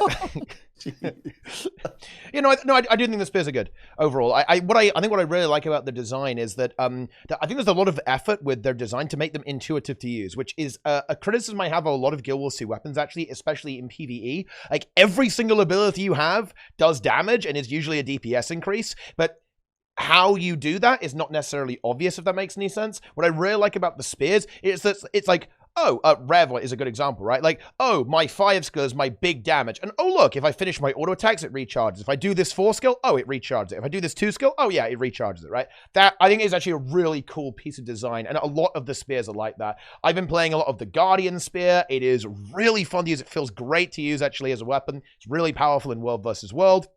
It's also pretty good in PvE, actually, as well, on power Dragon Hunter builds, guys, for all you Dragon Hunter mains out there. Wow, incredible. And yeah, some of them probably need a little bit of tuning up. I think, like, the Ranger one is kind of like, you know, it's about the same to what you already had. The Necro one, again, it's kind of like, yeah, it's about the same. Oh, that one's got some really cool lifesteal, though, actually, on it. Like mega lifesteal on the Necrosphere in PvE, actually. It's kind of cool. You get like 2,000 lifesteal per shard, almost. So if you land your big perforate, like, boom, you're back up to full health as well. So it's kind of good sustain. I think the Warrior one is also going down super well in PvE, right? It's like absolutely blasting on some of the quickness Berserker builds, and like the DPS builds work pretty well as well on Spellbreaker and Berserker. I mean, look, you know, we can go through them all. Like the Thief one is blasting. They had to fix it because it was like broken and it was just like costing no initiative. Enjoy that. Love to see that as well. The NG one, I mean, honestly, I'm not really a big fan of the NG one, but apparently it's pretty good. You can play mech and you can like own people with Selly in World versus World. So there it is. Enjoy. But overall, very positive. I think they're a great addition to the game. They feel really fun to use, actually, and I like the ability design. I'd really like to see ability design like that slowly get added to some of the older weapons, so you kind of have this intuitive ability design on skill so that players can kind of figure out the game by messing around, rather than having to kind of look at like a spreadsheet to like figure out how to actually play. I think, which is pretty good. That's like the way I want things to go. Not the spreadsheet way, though. Yeah. Yeah. And no, the other streamers will not have a word. Okay, this is, look, I just We've have them been on there. Silent. Yeah, they are silent. Okay, they don't get to talk. This is my show. Okay. We're here for moral support. But yeah, go ahead, Nike. I'm sort of interested to see how they're going to balance some of them. Obviously, like things that are doing 53k damage, like, yeah, that's a balancing issue for sure. And quickness builds, like even coming close to 40k is a big problem. But there's like other things like Fresh Air Tempest doing 46k. I don't know if that's necessarily the end of the world. Because it's funny, it's kind of like a meta issue where if play rates don't change, is it really a problem? You know what I mean? Like yeah, like Warrior Spear is doing like really good benchmark DPS, but if the play rate of Berserker and Raids is still like sub 1%, does it matter what damage it's doing? Like it's sort of like if a tree falls in the forest, like does it make a sound sort of thing? And yeah, so and some people are like, well, yes, obviously they should have like a hard limit on where they want DPS to land, and they should have a hard limit on where they want boon DPS to land. But then you get back to the people that complain that they only balance around benchmarks. So I think that there is like a nuance to it where you need to take the benchmark into consideration, but you also need to take the play rates into consideration. And see if it sort of warps the game around it. Like if a build is doing 53k DPS, it's going to warp the game around it, and allow people to, you know, it's going to trivialize certain content, but you don't necessarily need to nerf something that no one's playing. Just because it benchmarks a certain They nerfed my Condi Mirage for that. The Condi Mirage with like 5 people playing it, just somehow managing hitting higher numbers, and then it got gutted. But I do actually think on this topic, this is probably a hot take. I know there's going to be a lot of people that don't agree with me, but I am a big fan of flavor of the month, right? Where it's like, you know, intentionally leaving things a little bit unbalanced to drive players over to trying things out. And I mean, I'll use myself right now as an example. For those that know me, I am resident Mesmer main. I have more hours on my Mesmer than all of my other classes combined. And because Renegade is doing so much damage right now, and I've heard so much hype around it, I'm playing Renegade. Why? Because it feels like, hey, this is a new shiny thing that I get to play with. And I know it's really strong right now, so I'm going to take advantage of that. And I know that there are definitely other games that do this, right? Where it's like, you know, this around this time, like, you know, it's like the tank meta. This is like the support meta. This is like the shield meta. This is like the glass cannon meta. You know, they kind of like cycle through these different metas, if only to get people to try new things, right? And I feel like I know that there's obviously balance things, and I know there's going to be a lot of people that are like, that's unhealthy for the game at the whole. But if we're talking about it from just a fun perspective, right? It's like, it's fun to try something and then feel like, wow, this shit's broken. This shit's so much fun. This is like insane, you know? And then afterwards they nerf it back down, and then another class gets its turn. So it feels like, obviously within a certain margin, right? It's like, obviously no class, if like, you know, the benchmarks right now are like 46k, the flavor of the month should not be doing 1 million DPS, you know, like obviously within reason, right? But it's like, if this class is doing like 45k, I don't know, is it that crazy? Like, you know, maybe this month this class does hit 50k, does hit 55k, or like, you know, and then they nerf that back down, and then okay, this time, I don't know, Ellie gets to hit like, you know, 55k, like that kind of stuff. Like, I don't know. I guess like I don't find that to be an unappealing idea. Yeah, no, I agree. I agree. I think as long as it's not too extreme. I think that, you know, if you know, this patch, this build does 55k DPS. That's probably a little bit too much, right? But I think stuff like, you know, I would say that like the current kind of flavor of the month is the Fresh Air Tempest. Like that build being sick, yeah, I think that's absolutely fine. Yeah. I don't really view it as a big problem. That, you know, maybe it needs to get toned down a little bit. I don't even think it's a huge deal if it stays this way. Like stuff's pretty powerful, right? Like it's not like mega over. Well, it's a bit mega overpowered, but it's not that mega overpowered, right? Like especially given like the you know, the difficulty of the content that Guild Wars 2 has. It's not the end of the world, I think. But yeah, no, I like flavor of the month, to be honest. I like bringing in new things and like going like, oh yeah, we're gonna make this really, really good. You know, like, oh yeah, you know, next patch, Heal Tempest is busted. Like, yes, let's go, it's time. You know, like get the heal Ellies out there. Yeah, because and I think that the reasoning that you gave there is really important, because it helped solve the inertia in the community. Because I think right now we're in this really weird spot where there are builds that have very, very low play rates that are actually really strong. But people almost like aren't aware that they're strong, and I think this is the really big one, they've never seen anyone play them. I think it's a huge issue, right? Is that the biggest motivator for a player trying out a new build or a new class is someone's in the group with them and they go, holy shit, this player is blasting, right? Like they are just going crazy, like with this build. I want to try that. That is a really I healthy think, thing to have, a really healthy thing to have in the game, I think.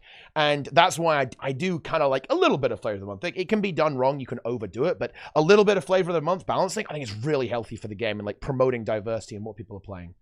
Yeah, I want to chime in really quick before I let Nike take it. Yeah. I also think it's very important that all of the content should still be clearable by all classes, right? So it's like, in this sense, it's like, for example, if we're just assigning hard numbers, let's say in order to clear an encounter, you need to have minimum 25k DPS, right? Obviously, then every class should be able to do that, right? So that, in other words, every class is viable. But I think it would be really interesting if some classes were just a little bit more viable, a little bit easier to play, or has like this fun gimmick related to it, or it just does a little bit more damage, or does more CC, or has like certain like mechanic negating like things. Like, basically what I'm trying to say is, I don't think, like Teapot said, like obviously don't overdo it, but I think, I don't know, I kind of like this idea of, it's like, I could go back and I could play my Mesmer and I could like clear everything that I wanted to, but I could also try this other build that's been rising in popularity and I can see what the hype is about, So, because I feel like then kind of hits like that sweet spot between like, oh, this person doesn't have the gear to try out this thing. It's fine because your class is still perfectly viable. But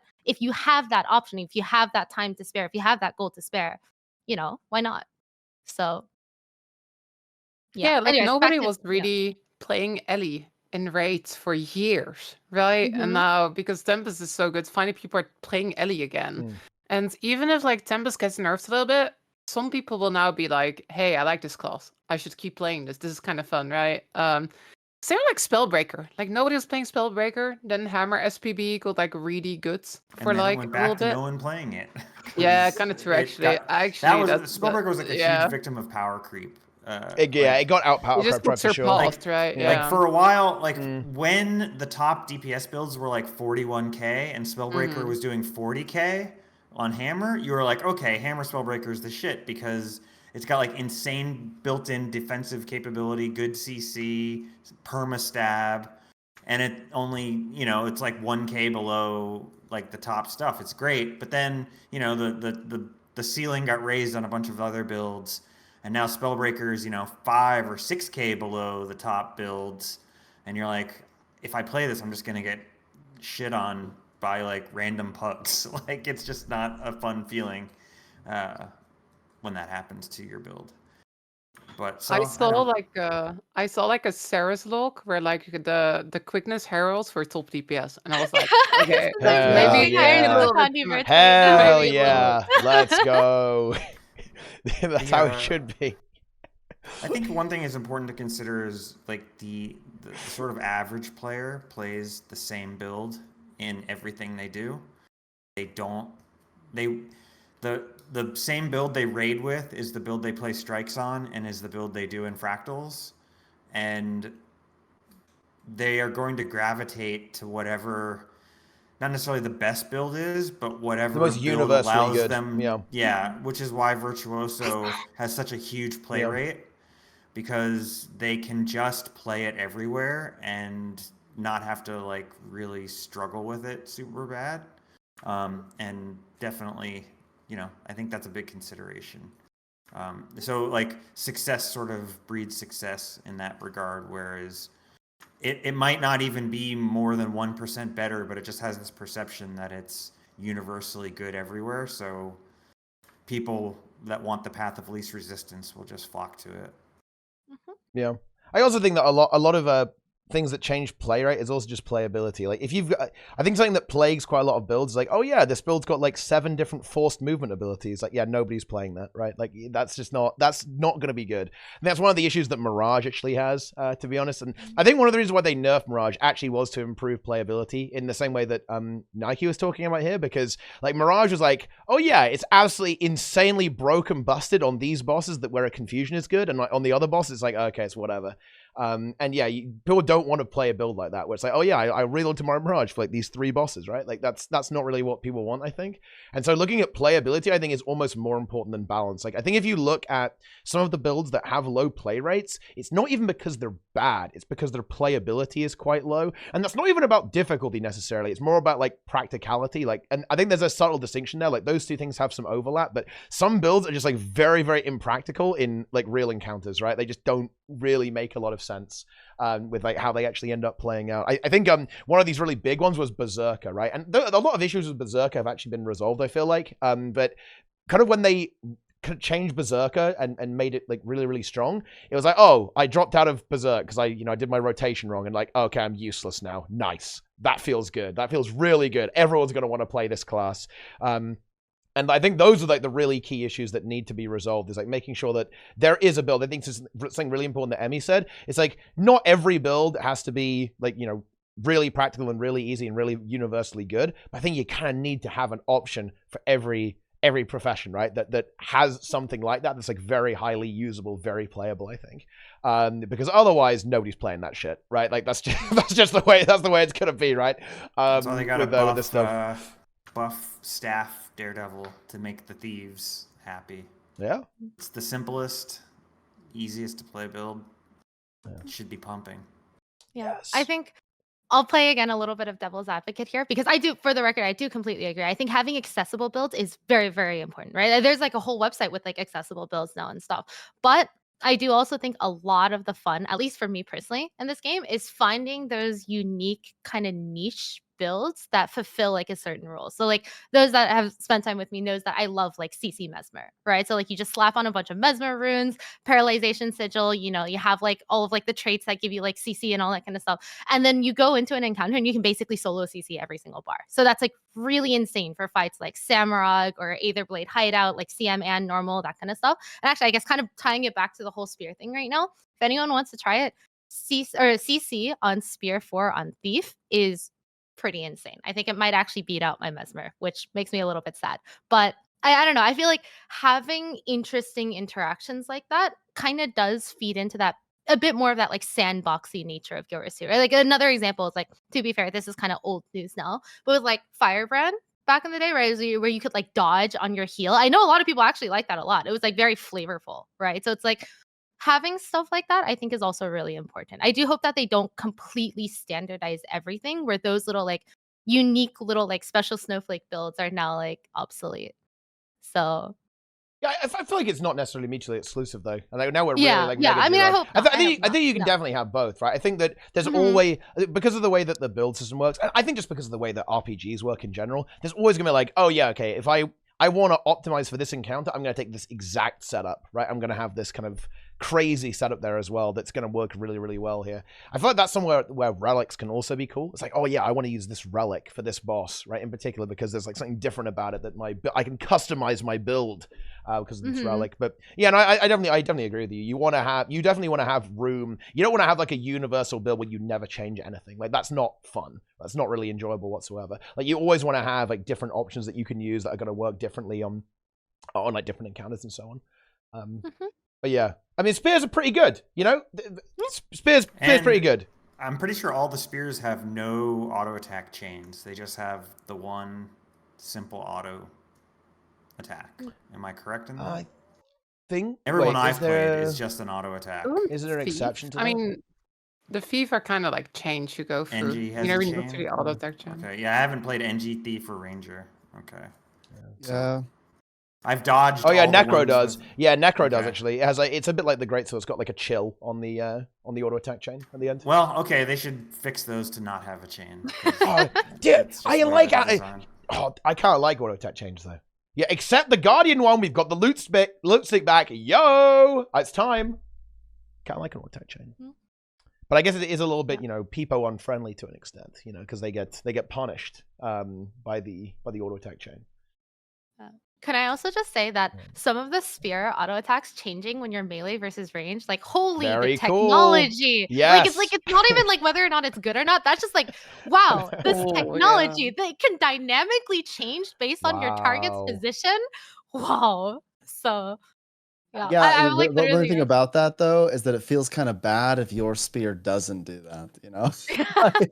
I kind of wish that they had applied that to just all spears, but I recognize that would also probably be a balanced nightmare. But all I know is on NG spears, sometimes I'm like waving the spear back and forth and think, why can't I just give it a little throw there every once in a while? Yeah. I don't know. I think Yeah, it'd be I don't know, nice if the loot stick had 1200 range. I can just like, boom, hit Mm. everything in a 1200 length cone Be pretty good actually. Yeah. I think. Loot Uh, Stick Mad King Farm coming up Yes. soon. It's going to be back. It actually is going to be back as well. And you know the best thing? It's actually better than Loot Stick. You know why? Because it heals. Okay, so now you hit stuff and you heal people, which is busted for tagging, by the way. Like, you get every tag, because every time you heal someone, if they then hit something else, then you also get credit. It's actually the ultimate loot farm. It's also the ultimate world versus world lag creator as well, because it basically is a 10 target auto attack. So the servers are going to be screaming, begging for mercy in world versus world, but you know, it's okay because well, I don't know, like it's an auto attack, so you can still use it while you're skill lagging, so it's no problem in that regard. Okay, I guess that's spears. Let's see. I guess we've got to talk about the masteries. We've got to talk about the Warclaw and the Homestead, actually. Homesteads, yes, I have a lot of thoughts on Homesteads. Okay. Okay, in that case, Unchain. Emmy Unchained, go. All right, okay.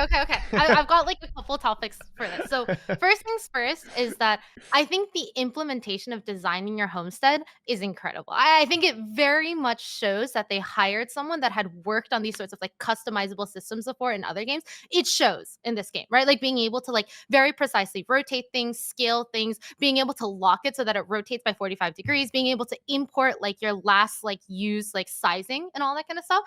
Incredible. However, there's, I think, a lot of issues. Some of them are just bugs. I think the bugs have been, at least for me personally, very infuriating because right now I am currently completely locked out of decorating my homestead because if I try to craft something in the handiwork bench, it just does the animation, but it does not consume the materials, nor does it give me the thing. And I know that there is a workaround where you can buy it on another, or you can buy the recipes on another character, because that's a whole other issue, is that right now, granted, I was told that this is confirmed to be a bug. This is unintended, but the recipes that you buy are character bound. They are not account bound. So that means that when I bought the recipes on my Herald, which I use for open world, it did not show on my Mesmer, who I use for story, which is very confusing at first because I was like, I swear I bought these recipes. Where are they? Right? So that was like another issue. So basically the bugs have made it so that a feature that I was personally very excited for on launch, I'm almost entirely locked out of using them, right? It feels really weird. It not even just feels weird. It feels impossible to like actually take advantage of it without using like kind of an unintended workaround. The other big complaint that I have about homesteads is navigating in and out of them is a huge pain right now because you can only enter your homestead if you summon the conjured doorway, but you cannot summon the conjured doorway in a lot of locations. So for example, you cannot use them in Lion's Arch Aerodrome, you cannot use them in Arborstone, and one that I think is a little bit more understandable is you cannot use them in Mistlock Sanctuary. But Mistlock Sanctuary, I know it just has some really weird code in it because it's like more like an instance than like an open map. But the fact that you can't use it in some of these other hubs that, at least for me personally, I spend a lot of time in, right? I spend a lot of time in Lion's Arch Aerodrome. Not being able to enter my instance immediately and needing to go to another map, open up the doorway, and then enter the instance is a very big pain. What was the logic or the thought process behind not letting you open the doors in, like, say, the aerodrome? I have no idea. What is the best case thing? And there's devs in chat, they can maybe chime in, but what is the argument there that makes no sense? I feel like it has to be unintended. Because, like, you can do it in the Wizard's Tower. So it's not like they went like, oh, you can't do it in the hubs or something. I feel like they literally just had to, like, set a flag somewhere and they forget to set that or something. But yeah, I agree. I think homesteads are super fun. Like, the tools are so good. And I fortunately haven't had those bugs. So I'm sucked in. I've already upgraded all my refineries. I've just been crafting decorations like crazy. But yeah, getting in and out is a bit annoying. Also, like, if you open like the world map while you're inside of the homestead, you can't see the rest of the world map, which I think is a big oversight because I want to spend a lot of time in my homestead, but I also want to be able to teleport, right? Now I gotta like leave my homestead, sit through a loading screen, and then teleport. So I want to be able to see the rest of the world map from my homestead. Also, I feel there's a ton of decorations, right? They have like this massive list of decorations that you can get. And I think it's really fun to like, get all the crafting materials and craft them and put them together. If there's one request I have though, is I want more basic decorations almost. Like right now, there's a lot of like very specific props that have like a very specific shape. I just want like some plates, some like very basic, almost like Legos, so that I can use them to build stuff, right? I just want some walls. I want some roofs so I can like build buildings and stuff like that. But I think that stuff should be relatively easy for them to add. So I've got good hopes that we'll see more basic decorations coming in with the patches. Yeah. My I know my that there's thought. basic ones Sorry. from the heart. Sorry, yeah, go ahead. No, you go ahead first. You go ahead Oh, first. I was just gonna minor comment. I guess it's not basic in the sense that it's built in, but the ones from the heart do have like the plates and stuff. But yeah, I mean, you do kind of have to do the hearts first in order to get them. So Oh yeah, I mean, there's like this like what's it called? Like this wall thing? Like it's a divider or something. I've been using that one for like everything. But Mhm. also just one like literal like wooden I guess like how do you even call that? Like a log or something, so you can like stack Mm. stuff together. I'm not much of a homestead enjoyer, but in terms of decoration, but I have to say, harvesting my home instance nodes with one click from the locker is one of the best Yes. feelings that I've had in game in a long time. Just clicking that button and having the XP explosion on the screen and then getting all the loot, I was like, oh yeah, that's what's up. That's good. Yeah. I think it's definitely a Yeah, good system, and they're adding a bunch more decorations, and I really hope that they continue to do it. I think the big thing about Homesteads for me is that even though it's a system that I'm not particularly interested in, I really see it as a really great opportunity to actually reward players in a way that's meaningful, which I think the game really struggles to do a lot of the time because there's no vertical progression in this game, and that's what that's how a lot of other games do it. Like long term is giving you the fat upgrades for your character, but Guild Wars 2 can't do that. So I think having some actual meaningful reward structure is really, really powerful as well. But yeah, I hope it's a system they do iterate, because like you guys have clearly pointed out some really key issues. Like some people in chat saying you can't preview decorations, and I mean, I know that sounds like a feature that would be really useful if you're kind of, want to look through like a catalog of all the things that you can kind of make there as well. For example, that would be really cool to add. The one thing that I would say, and I guess I'm not, I didn't even think about this, but it makes sense to me, is someone saying like, oh man, it sucks that you can't like completely scrap everything right there. Like you can't get rid of like the house, you can't get rid of like the lumber mill and like almost like make your own version of it as well. So it's not like a completely blank slate. That's pretty interesting as well.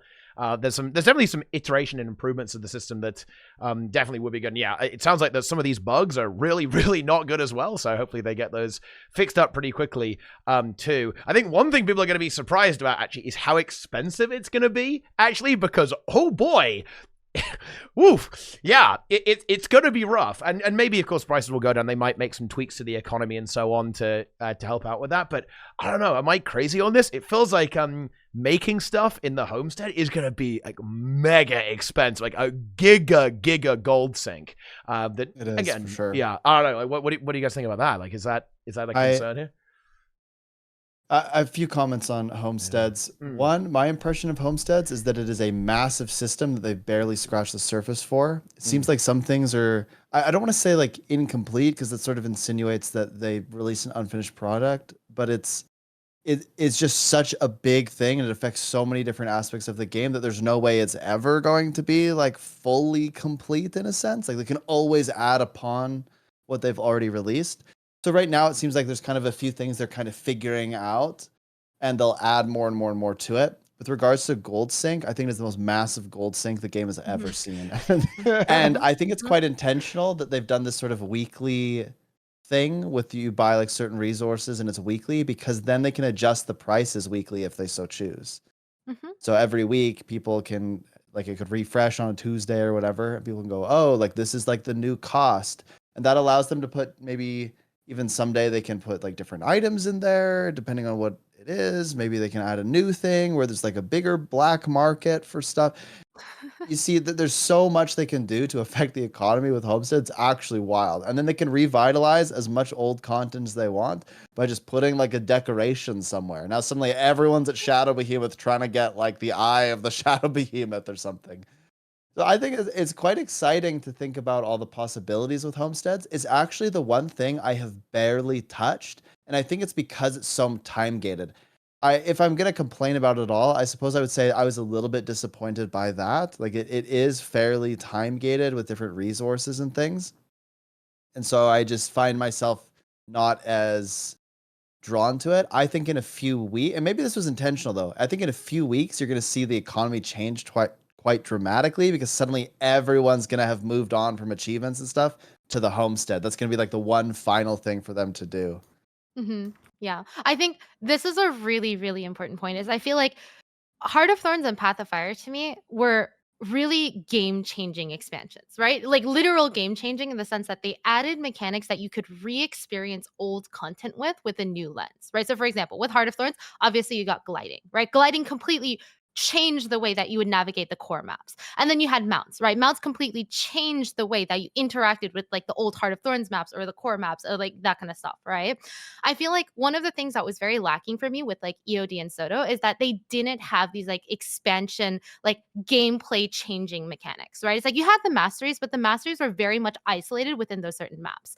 I feel like Homesteads can be that potential for the game right now because, like you guys said, you can add recipes to old content. For example, you can buy the raid trophy recipes from Glenna. And my suspicion is I already had them unlocked, but my suspicion is that you won't be able to unlock those trophies unless you've actually cleared the encounter. So it'll basically incentivize people to go back to the old content. And the other really big thing is I think I've had a lot of people express the sentiment. Well, it's like, well, I'm not going to really do my homestead that much. I don't have any interest in Sims. Like, this is kind of like wasted for me. And my kind of like response to that is like, it is, because now the materials that you're getting from doing other content is suddenly so much more valuable, right? So think about even just like, for example, the honey flower farm that a lot of people are doing right now in the new maps, that even if you never engage with homesteads ever, those are going to be very valuable because there are going to be people that are. And I think the sinks that they're adding for a lot of like the tier 1 through 5 materials, right? So like the logs and like the silk scraps or like linen scraps, that kind of thing, that's also going to be huge, right? Because now that means that whenever, I don't know, if you do your silver waste or if you do your daily meta trains or if you salvage your gear and all that kind of stuff, that is going to be way more valuable for you. And I think this is actually really interesting. Running your AFK farm operation is now way more valuable for you. Oh no. But yeah, it's like, I think a big part of it is like it feels like you're getting rewarded more for like all of the stuff that you're doing. But my suspicion is that the actual amount of gold in the game will actually not change that much. In other words, the gold I think will have a lot more mobility, right? You're generating a lot more of it, but I also think it's going to get spent a lot more rapidly. So I think that hopefully will keep the economy once it's like reshaped itself accounting for homesteads. Hopefully the economy then will then stabilize, but the movement of gold and the movement of materials will be a lot more rapid, which I think is really exciting. I don't know. So it's definitely a good time to be a farmer right now. That's for sure. Like some of the all the resources, the material prices are up big. It's actually crazy. It's like it's super easy to farm gold right now, actually. Currently in the game, actually, like, just especially when you're doing like open world content. And I think there is like some also intentional stuff here as well. I think they kind of want the prices to be a little bit high. I think they've really struggled with some of the gold sources in the game, like fractals and even PvP, actually, with like automated tournaments for a little while now, actually.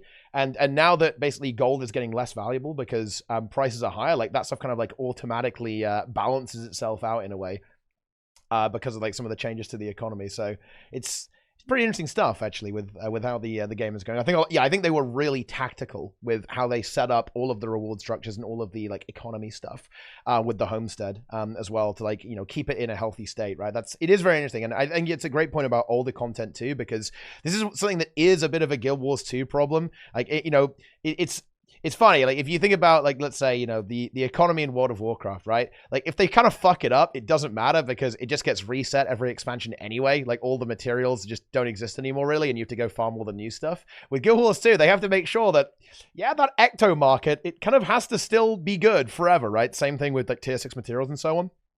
And, they're going to be using that for the legendary as well, in addition to the new stuff. So yeah, they really have to design this to be evergreen, right? They need to make sure that the homestead stuff is going to hold its value. So that, in 3 years' time from now, we're still going to be doing like the sniff farm and the honey flower farm as well, right? You got to go back and pick the flowers. And that gives them a really solid foundation to continue to make content rewarding, right, for both players who do homestead stuff and players who don't in expansions down the line. And yeah, as you say, like with all the content too, right?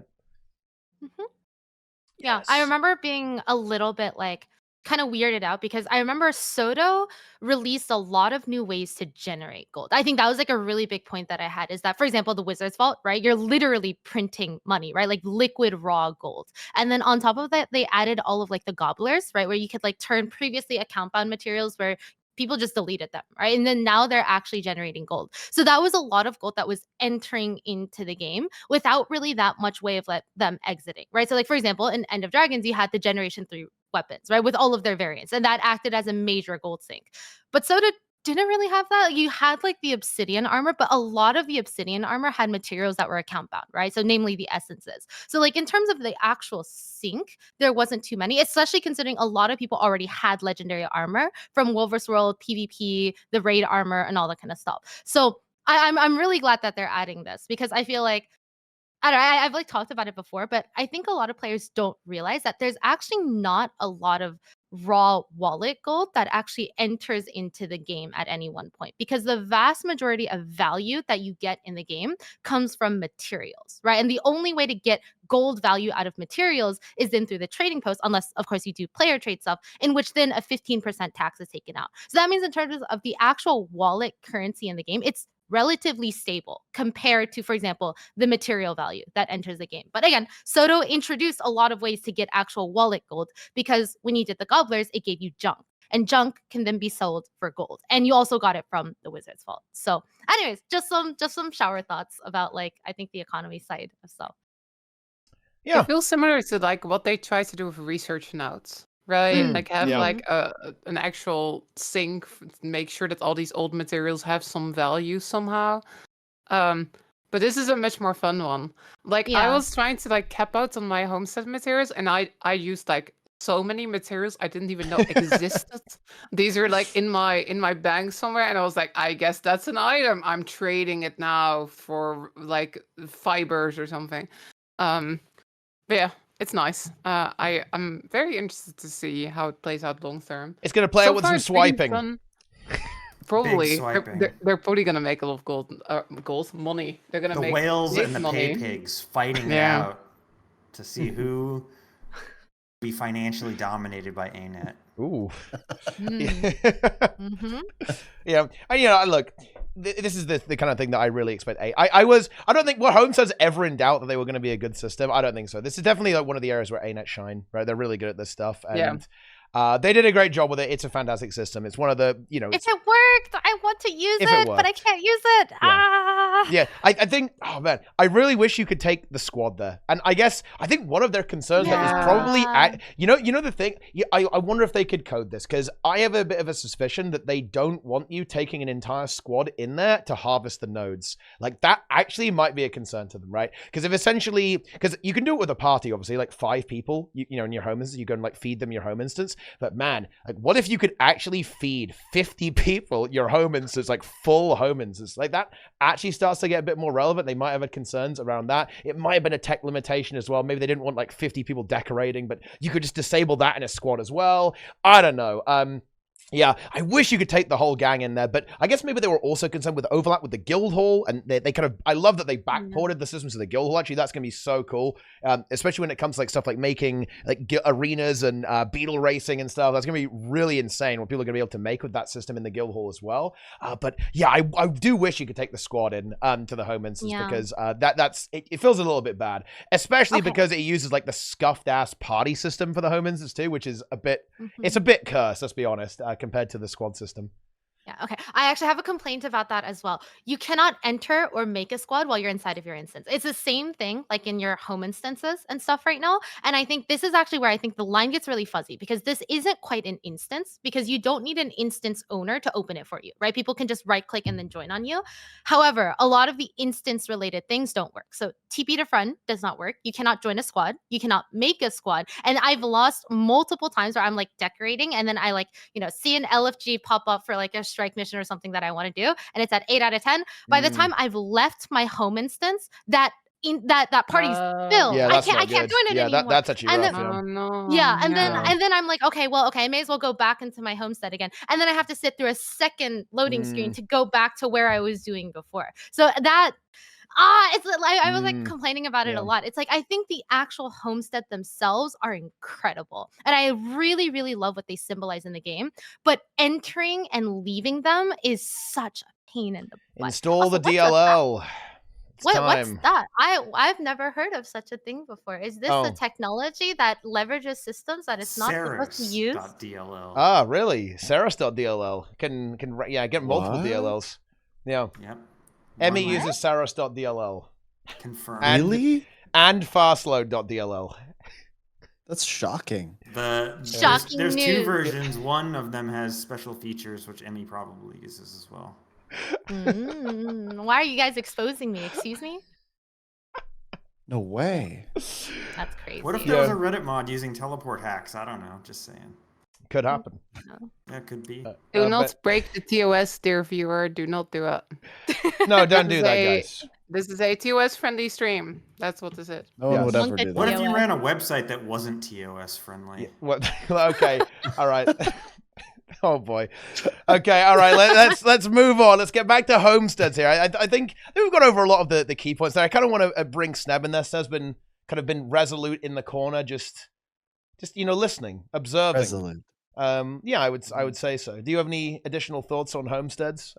This kind of setup here as well.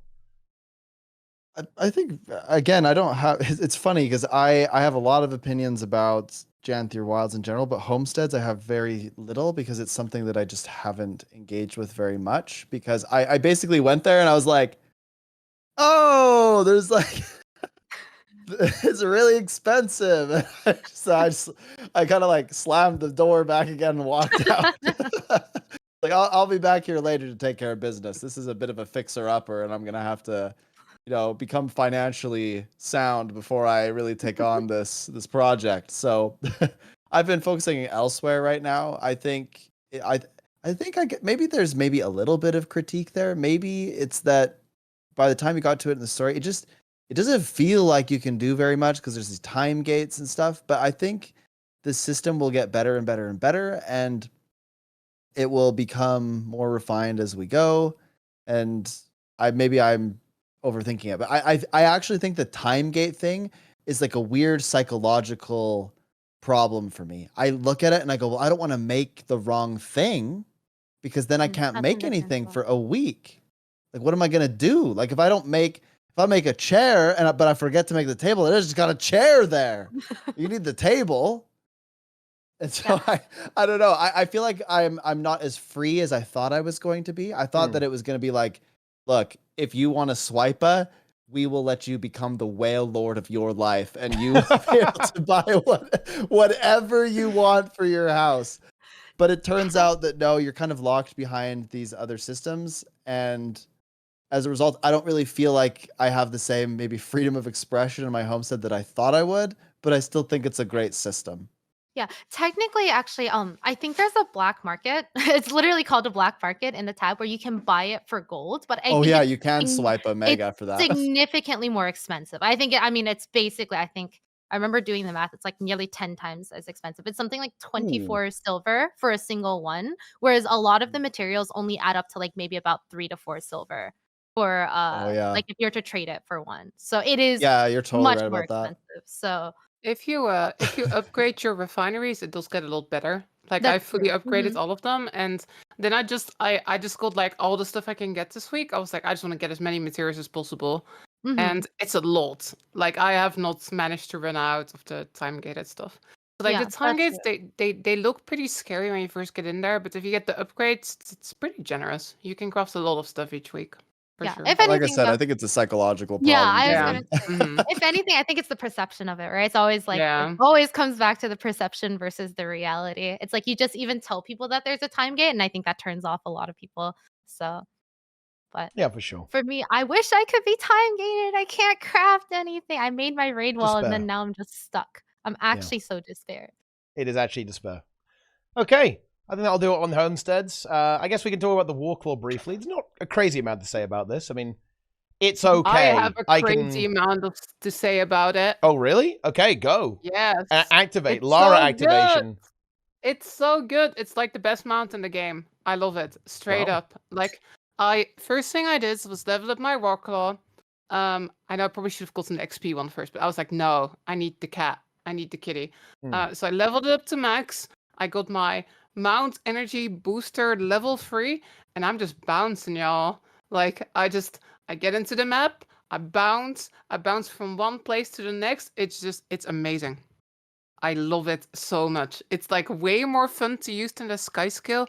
I just straight up unbound my sky skill, and I thought that was going to be painful. I was Whoa. like, no, That's I was like, crazy. I want to like, I That's was an like, insane take. I want to force myself to like learn the maps, right? And I don't want to just like sky skill everywhere. I want to like learn all the paths and stuff. But it hasn't been painful at all. Like the Warclaw, it's like, it's so fun. And you can keep bouncing and bouncing and bouncing, and it's really cute. I really like the skin. And also, you know what's Yeah, what? it's cute. This isn't really related to the Warclaw. But if you get the max mastery, you get 20% extra endurance generation on all your mounts. On top of the Jade bot core. It's pretty Yeah. busted. It's pretty OP, If you actually. Oh, get- speaking if you of, get the both- beetle racers are pissed. They are Wait, up in really? arms. Wait, Yeah, wait. because What's the thought? all on that? their old records are now invalidated by. Oh, the they have fact to that like you grind them, huh? Yeah, they have to regrind them. They don't like competition. They don't like having to redo the thing. They're a bunch of crybabies, and they are getting ragey about it. They need to. Wait, where are the complaints? Look, it'd be like if you were a raider and you had like, a raid record and someone beat it with power creep. That's how it goes, dude. If you want it, take it back. If you're such a good beetle racer, put on your scarf and get back in there and retake the record. Let's go. There's more content, right? Like more technology. Yeah, exactly. These guys just maybe. like resting on their laurels. They don't want to actually have to innovate. Wow. Mount Oh, no. power creep is here. And Yeah, it I am is. here for it. Like, if you get like the full upgrades on the Griffin, you can just keep flying. Like you get on the Griffin and then like you go lower and then you do a jump and and eventually you hit the ground, right?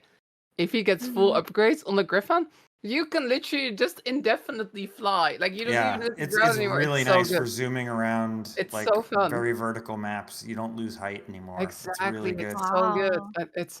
It's so much fun. I genuinely like.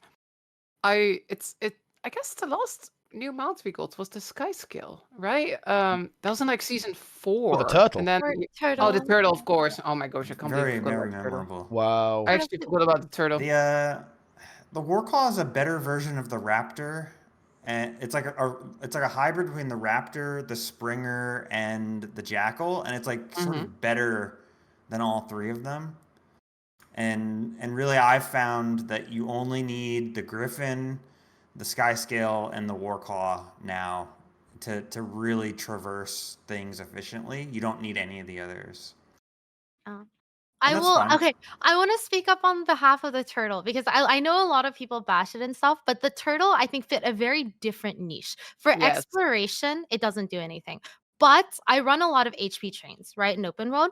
If someone gets lost, I can literally tell them, "Hey, go to this waypoint, and then I'll taxi you over to the next waypoint that we're at." So it's a game changer, I think, for helping people out, right? So I think like in essence, the social side of it. I've definitely helped friends a lot, just like turtle taxi to all of the waypoints in like a new map anytime I'm helping them with hero points. Or if somebody's lost for like a collection, I can taxi them over to the nearest waypoint and then point them in the right direction. So I'm a turtle apologist. Leave my turtle alone. Just had to. No, I agree. I and then- agree. The turtle Mhm. is fun. It's just it's like you say, it's an entirely different, I guess, like situation where you want to use it. Right, when you're just exploring by yourself and you're just running around, you don't really use the turtle that much. It's more like if you're playing together with somebody, maybe if you're running Giada Delph, you're using the turtle. But it's just, it feels really good to just have that like really fun new single player mount, right? Because that's been a while. Like the Sky Scale got like the fireball, it got some upgrades, and that was cool. But this is the first time in a while where I'm like, oh, I'm just having so much fun running around by myself with this new mount. Honestly, the Warclaw generally is probably maybe even my biggest highlight of this expansion. It's just I'm loving every second of it. It's so fun. It feels so good to mount into combat with Warclaw. Yes, It that feels as so well. good because it's on a relatively low-ish cooldown, and because like you can, I guess like okay, I like the part about Skyscale mounting. It like launches you into the air, so it's really nice for getting that vertical height. But there is still like it does break the animation a little bit, right? It's like if I'm like trying to just get out of combat and just like keep running away from it, I have to wait for the animation to finish Yeah. and then move forward. But Warclaw, I can just mount up, keep pressing W key, and I can just keep going where I want to go, which is really nice. So Yeah, Absolutely it's love it. definitely fun to jump off stuff with when you get like a big bounce. It's pretty good yeah, to use, I think. Yeah, and I've found myself using it. I think it works well on the new maps. That's for sure. I like the beetle too, for like zooming through some of the more open areas. It's really good for that. But yeah, I definitely I think they've done a good job with how they handle the maps actually. Because you do swap mounts, right? Like I've been using like the beetle, the warclaw, the griffin, the sky scale, right? Like and all that kind of stuff. And that's pretty cool, right? That's definitely pretty cool. It's fun to like jump off stuff and get a big bounce. Like some of the races are pretty cool there as well. You have to like throw the lance while you're also like running through the rings and stuff. I think they did a good job with kind of integrating it and implementing some of the little challenges that it wants you to do with the Warclaw there as well. And we already talked about the combat implementation a while back. But yeah, I definitely agree that the way that you can just get on the mount as opposed to having the animation is like a really big strong point of it. It just makes it so much more fluid than some of the previous attempts to make the combat work here. In last expansions as well. So I'd say very good. To be honest, it's a good mount. It's a solid implementation. It looks a little bit unhinged, but it's a bouncy cat. Like that's our new reality now. We have to get used to it. It's so cute. I made the skins Yeah. look like my IRL cat. Oh, It's so cute. yeah. I think that the Warclaw augments gameplay without drawing away from it. And that's the big allure for me. When I looked at the sky scale in Secrets of the Obscure, I felt like it was detracting from combat, that it was taking away from the experience, that it was making it more difficult to get around. But the Warclaw in Janthir Wilds feels like they're just trying to make the experience a little bit more interesting. They're trying to help you traverse the map in a new way. They're trying to get you to just use it in a fun, quirky way, like the whole spinning around the boss. I don't find that it actually detracts from my experience. I find that it just makes it better, and I'm happy that they learned from Secrets of the Obscure in that regard.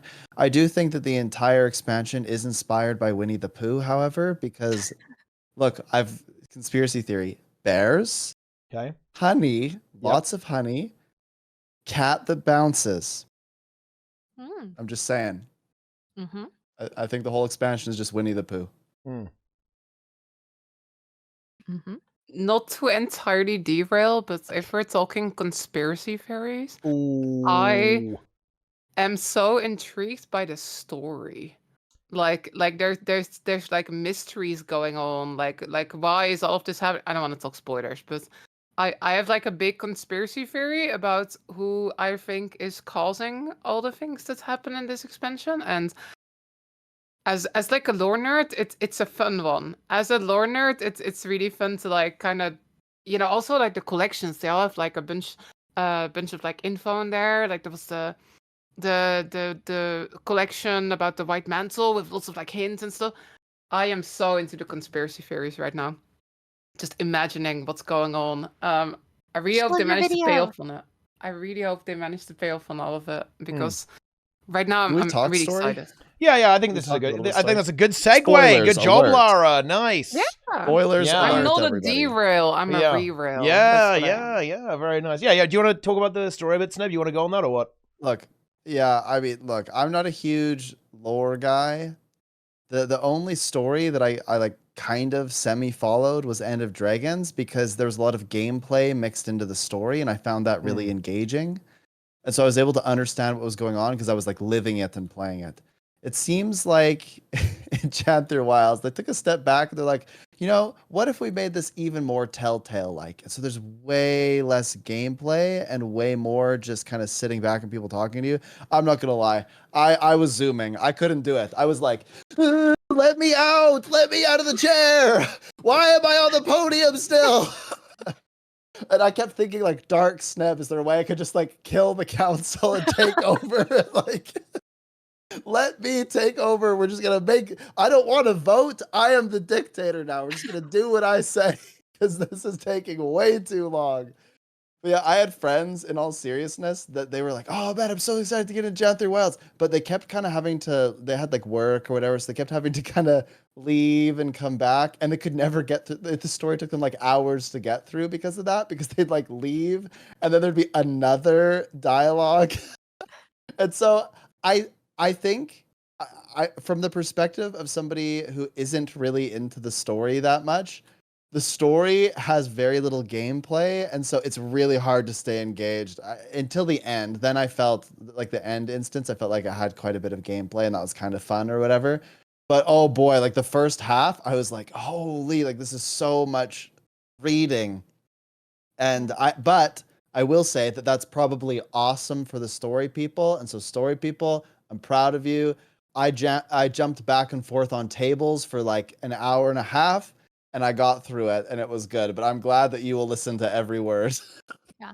I think I'm kind of in the middle ground. I'm not a huge lore nerd, but I actually did quite enjoy, I think, the dialogue in this one. I think what it just highlighted is that it's just options, right? It's like I feel like people should have the option to listen through everything. I think there should be a skip button as well for the Yes, people that please. Yeah. don't want that option. I think okay, speaking on behalf of the story a little bit. I actually love the voice acting this time around. I feel like, for That was example, good, like yeah. the sassy rat that was like, snapping back at people. I laughed. I genuinely laughed a lot. And I think like, the bears, I liked their slower tone of voice and stuff, right? It really did kind of give me the sense of like, these guys were really chill. They have nowhere to go. And they're like really wise and like, that kind of stuff. So I liked that feeling. But I can definitely see there's a lot of people that just don't care about that stuff. And I feel like as Guild Wars 2 is being a game that caters to a wide audience, it should have the option to let people play the way that they want to play. So, but I liked Yeah, it. For the for record, sure. I liked it. I really liked the voice acting. I liked the characterization. I actually liked a lot of the summary for like the previous like stuff, like the historical things that have happened in the game. Because again, I mean, I'm not a big story person. I never played Guild Wars 1 or anything like that. And then I also very much skimmed through like the personal story and a lot of like the early Heart of Thorns stuff. So having even just like a slight recap where people were like, we're like, recapping this for the Empress who's been out of here for like 100 years helped me as well. So I appreciate what they did in terms of the writing. I think what they need to do is at the end of the expansion, have the player character go,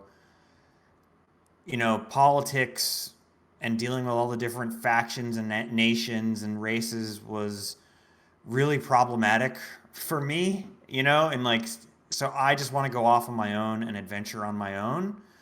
And I'm just going to get in a boat and go explore someplace and have adventures and not have to have hour-long instance meetings where we yap about like what each city wants to do. And the end result is that you can just start the expansion with the character's boat pulling up to a dock in some new continent and getting right into the gameplay. I think that's sort of the way they have to do it. And I mean, anyone who knows anything about writing will tell you that you do not start chapter 1 of your book or your movie with pages of exposition and world building. That's the surest fire way to like get like horrible reviews and to have readers just zone out and quit reading. It just does not work. And guess what? We saw that. I know this is a slight derail, but we saw that because of all the people that were the different streamers that were paid to engage with the game. They were paid to play the game for 2 hours, and guess what they did for 2 hours? They listened to people talking. And you got to go watch some of these streams. They're sitting there and they're like, what is going on? Right?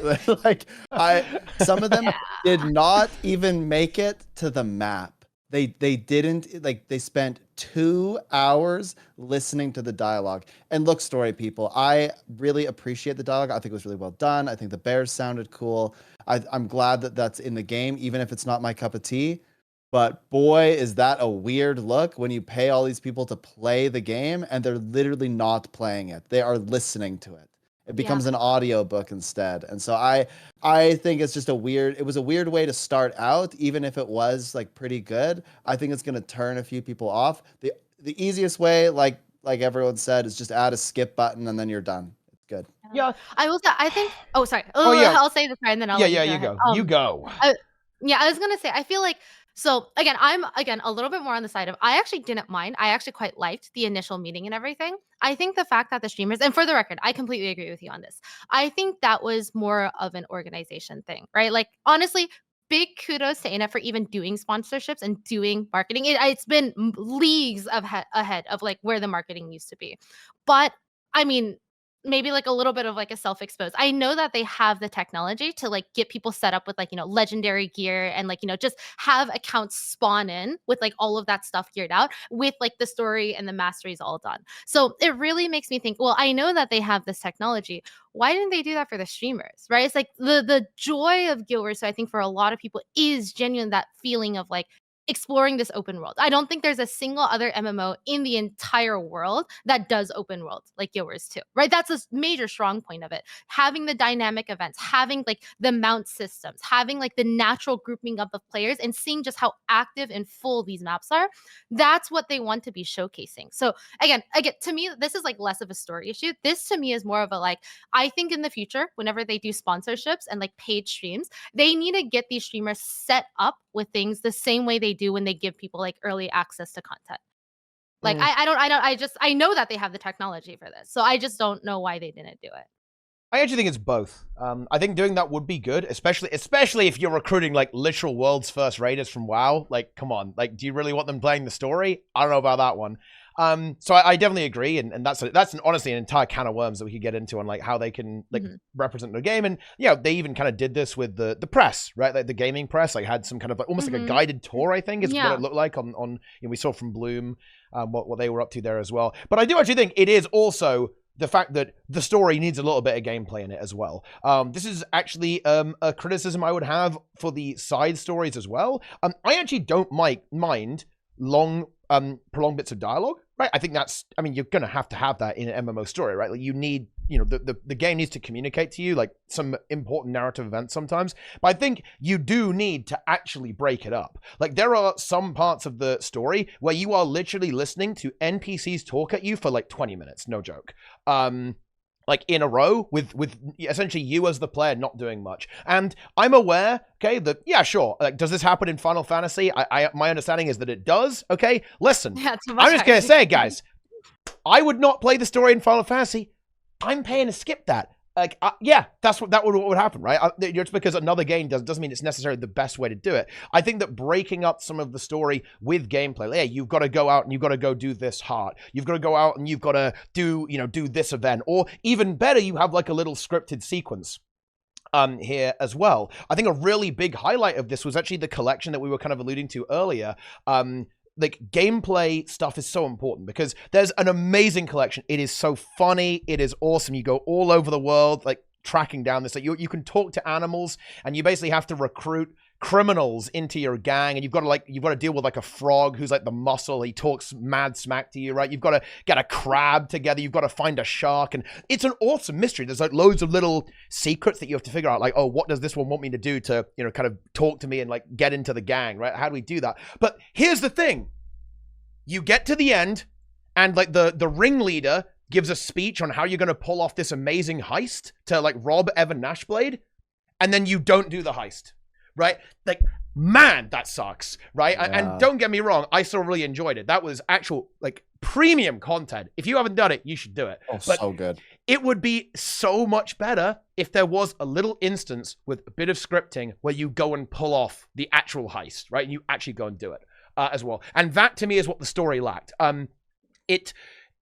I found the writing interesting. I really wanted to know what happened, right? I enjoyed the story. It wasn't like, oh yeah, this is shit, this sucks, right? No, that's not what I'm saying here. But it's like, I would love if some of that was gameplay as well. And instead of, just kind of hearing what's going on, I want that expressed through an action that I am as the player, is engaged with, right? And they had that in EOD, right? Yeah. They had that. That's what EOD was like the whole time for me, at least. But we just did not see that here. Yeah. Like I felt like a very passive participator in the story rather than an active agent within the story. It was like I'm kind of sitting back, watching it happen, watching NPCs tell me what's going on, rather than actually doing stuff a lot of the time. And I think that's kind of like the criticism here. Like the dialogue is almost a red herring. I think the fact that there's loads of awesome voice acted dialogue with some, you know, some really interesting characters. There's some sass going on, there's some banter, right? There's some really, really heartfelt moments as well, like, especially when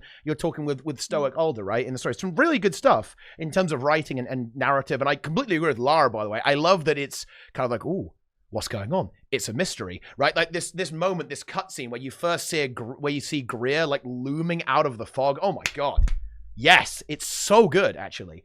Really, really fun. This whole mystery that you have to uncover and find out what's going on. But it does, in my opinion, miss that gameplay, that connection to the world that involves the player. In some sense, there as well. Like you need that in addition to the dialogue, in my opinion. It's really interesting for me to listen to this conversation as like a Final Fantasy player, because like we literally, like in the Final Fantasy story, sometimes you literally go like 4 hours without like a single bit of gameplay. Jesus. Like you'll just I'd be break. playing 4 hours. I'd break instantly. And you'll just be like, oh right, hold on.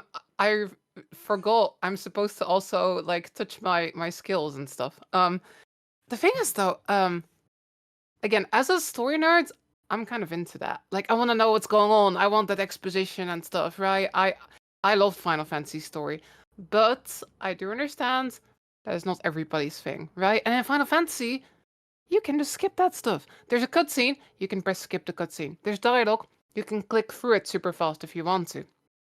I would never do that. I'm into the story, but I 100% agree that it should be an option. And yeah, honestly, I like that it was a bit more character driven this time, you know, lots of dialogue, lots of character development. I was super into it, but again, it's definitely a little bit closer to Final Fantasy this time around. And yeah, the whole thing with the streamers like doing 2 hours of story, especially if you've never played Guild Wars 2, none of that exposition they did in the first instance. It makes like nothing to you. You're like the Grove, and you're like, what the heck's the Grove, right? So yeah, that was definitely a bit awkward. Do any of you want to hear my conspiracy theory? I'm down. This is spoilers, though, I will say, but I feel like we've already entered spoiler territory a little bit anyway. Yes. Like, if I happen to be right, like, I don't know, a year from now, y'all have to say I'm a genius, okay? We'll just clip this and put it on Twitter or something. They're 100%, in my opinion, they're setting up Menzies or Mingus. 100%. Like these Titans are coming in. The Titans at the end, they call themselves God Spawn. They're not saying we're Titan Spawn, but we're God Spawn. We're made by a god. Like there's a book you can find that talks Titans about were in Guild Wars 1. Titans were forged by Abaddon in the in the foundry of failed creations. So they would be God Spawn from that, right? No, but that's the thing, though. Like, Cormier took over, right? Like, we defeated, like, all the baddies and stuff in Guild Wars. But there's also a reference to Domain of Anguish still existing. Yeah. Isgarin says that it still exists. I love how I'm having a lore discussion with Nike right now. That's not so lost. I don't know who it is. There's like there's a letter you can find from Lear where Lear is going like, it seems like it might be that somebody relit the forge. Or maybe it was on those time, but it might have been relit. And you know, Cormier, she left in Path of Fire, right? She took over the realm of torment, right? But she's gone. So like, and like, you know, Tyria, the world spire's gone. So I think Menzies has moved in on the old foundry of failed creation and has started making these Titans now.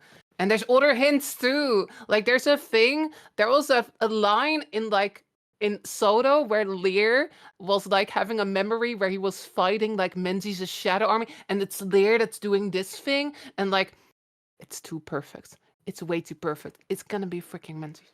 That's my theory. That'd be a cool reveal, actually, like towards the end of the expansion, right? If that, like, I mean, that would be quite a lot to fit in one expansion. Like, that might be part of it, maybe the next arcs, even. Yeah. If they go that way, because there's, you know, they're not, the expansions are not totally connected, like Soto and Janthir was. They're not, you don't need to have played Soto to understand Janthir was, but they're kind of keeping a couple of threads going, like through that with the Astral Ward. Mm-hmm. So they could, you know, they could almost have like a grand finale, maybe with like the end of the Astral Ward arc, I guess, like when going in that direction. Yeah, that's a good theory, honestly. Makes sense. I think One thing to Isgaron's add. the bad guy. He relit the Oh, forge, and he's that- making the oh my Titans. That would be huge, actually. That would be an would be actual The good twist. betrayal. That would be a huge twist. And Isgaron is the final raid boss in the next expansion. That would be massive. That would actually be massive if they did that. No, but that is something I think that they did kind of nail in this story. Like they were setting up a lot of stuff, right? They were name dropping like the Zalana with the harpies and stuff. Like they're just. It definitely feels like they are dropping lots of little plot threads. You know, there's something going off the Sylvari and the Pale Tree. It feels like they are setting up for the future, and I was really into that. I'm very excited to see where they go next. Did you know that in the story, you know when they're basically duct taping you to the podium and you're like forced to listen to them forever? Did you know that you can turn into a fish and be at the podium? Huh. I guess that makes sense. You can Just use flop any around. tonic, and you could just make it look really funny. So you're like at the podium, everyone's all serious. They're like talking about like really big things happening, and you're just a fish. Glub. And you can use the Yeah, glub. and you can glub. You can glub, and then they ask for your opinion, and the fish gives the opinion. This is how I stayed sane during the intense dialogue moments. I'll tell you what stayed me sane in that. I noticed Bram was there. And I'm like, wait, Bram's a war criminal who, in lore, wiped out like thousands of people when he served an evil dragon and voluntarily became his champion. This guy should be on charges. Why are we not having a tribunal for Bran? Hang this guy, man. Holy shit. Like, there's a tree right outside. We can get some rope. Whoa! Bram's gotta go, Oh my man. God. Bram's a war criminal. I have no time for that. Yeah. Why? And he's hanging around like nothing. He's all like, "Hey, chum, how's it going? Screw you, buddy. You killed a bunch of people. You're a terrible person." And he did it all because he disobeyed the player character. Because the player character's like, "Don't do that," and he's like, "I'm doing it anyway," for like the 8th time. Like, fuck this guy. He's an unreliable friend and a war criminal. He's gotta go. Yeah, I just wanted the crazy. opportunity to turn into a Sith Lord and just turn on them all. If only we had more agency, you know? Yeah. If I ever Yeah. do like a lore podcast, I'm only inviting Emmy. The rest of you are just not. I'll just sit there happily nodding along because I don't know who any of these people are. I don't know who like Menzies and stuff is. Oh But my God. yeah, the rest of these guys are unhinged. Well, there is an explanation, though. Awesomeness has confirmed that Bram did get pardoned. So he's actually clean. He's clean. I didn't forgive him. Yeah, I mean, Or well, by there who? you have it. Well, I assume by the council. The Oh wow. Yeah. I reject their authority too. So. Yeah. That's the problem, is that the player character is supposed to be like this like badass who's in charge of things. And like you were saying, like it feels like you're just being dragged from one event to the next and you don't have agency. It's because like as powerful as you're supposed to be, you don't actually make any choices. Because obviously that complicates the storytelling and like, you know, they can't have you like choosing not to like advance the plot, you know? But yeah, it is sort of problematic that like the player character is a leader who doesn't actually do any leading because the character's not allowed to make any choices that affect the outcome of anything. So yeah, it feels like you're a passive participant despite everyone telling you that you're the commander. Yeah, it's difficult, right? Because I think they're trying to ratchet it down a little bit and make it less like, oh yeah, you're an unstoppable god. They want to have a bit of a lower stake story. It's difficult to do that, I think, like to de-escalate. It's like essentially. I said, they have to divorce us from politics, like Tyrion politics, or like from like the opening thing should have been like, hey, there's some Titans in Janthir, and you know, then the Grove people should have been like, we're too busy, we've got a problem. And then like the Canthons could be like, you know, we've got a problem. You know, everyone should have just been like, we're too busy dealing with our things to deal with this small scale problem. If you care about it, you go. Yeah, and you have to go sort it out. And you go sort it out solo, and you don't have that connection. And the instance is also like 2 minutes. Yeah, it's interesting.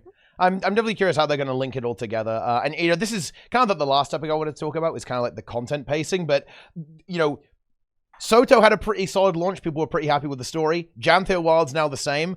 I think the really big question when it comes to the story is if it's gonna like crumble in the in the follow-up patches. I do think that they've started out even better actually, and they've obviously had a lot of time to learn and try to make sure it works. And I think that the way where the story is now should make it easier to do that, because with Soto they had this really big problem where they were like, okay, we've got the Ceres arc and now we're doing the Epoch arc, and as a result of that, it just completely, the Epoch arc was completely underdeveloped, right, compared to the Ceres arc.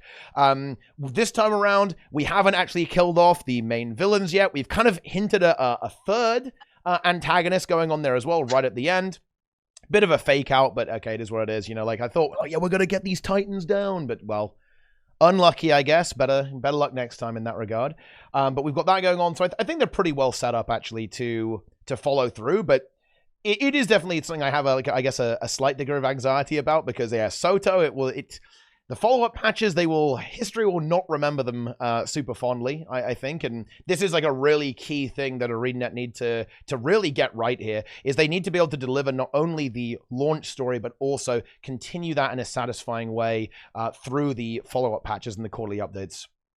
Yeah, I mean, it's not the first time either, right? Like, I think a lot of people have the same thoughts about Ice Root Saga, where it had an insane beginning and then they kind of dropped the ball. But I will say, I am a little bit of an Ice Root Saga apologist. I think that the instance fight itself was great, but I do think that the story part of the instance was definitely very rushed. Which I think actually, I think there's actually an Easter egg somewhere where the writers kind of hinted at that. There was like someone like complaining, like, you can't like make me cut this out. This is like crucial to the plot development. Like a certain, writer of certain genres mentioned something like that. And I feel like that was like a very like subtle nod towards like what the Gears 2 writers had to do, right? It's like they had the ideas, but then it was forced to be cut out, whether it's because of time constraints, budget constraints, maybe like, I don't know, even just like poor decisions or something like that. I don't know. So I'm a little bit of an ArenaNet apologist because I think they are definitely capable of writing really good story, but I imagine there's a lot of internal limitations that we as players just can't see because it's all internal to the company. Mm-hmm. So, yeah.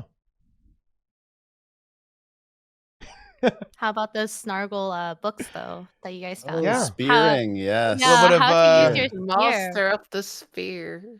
Some good Oh yeah, some good spearing's material in good. there. Yeah.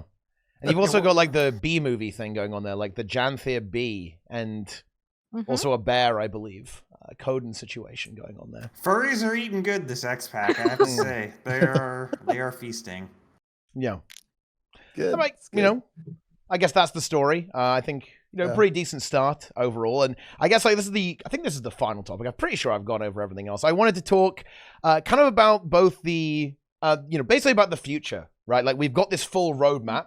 A couple of surprises on there as well. They're splitting the map into two, as opposed to just doing an extra one later on, which I think is a positive change, but more on that later.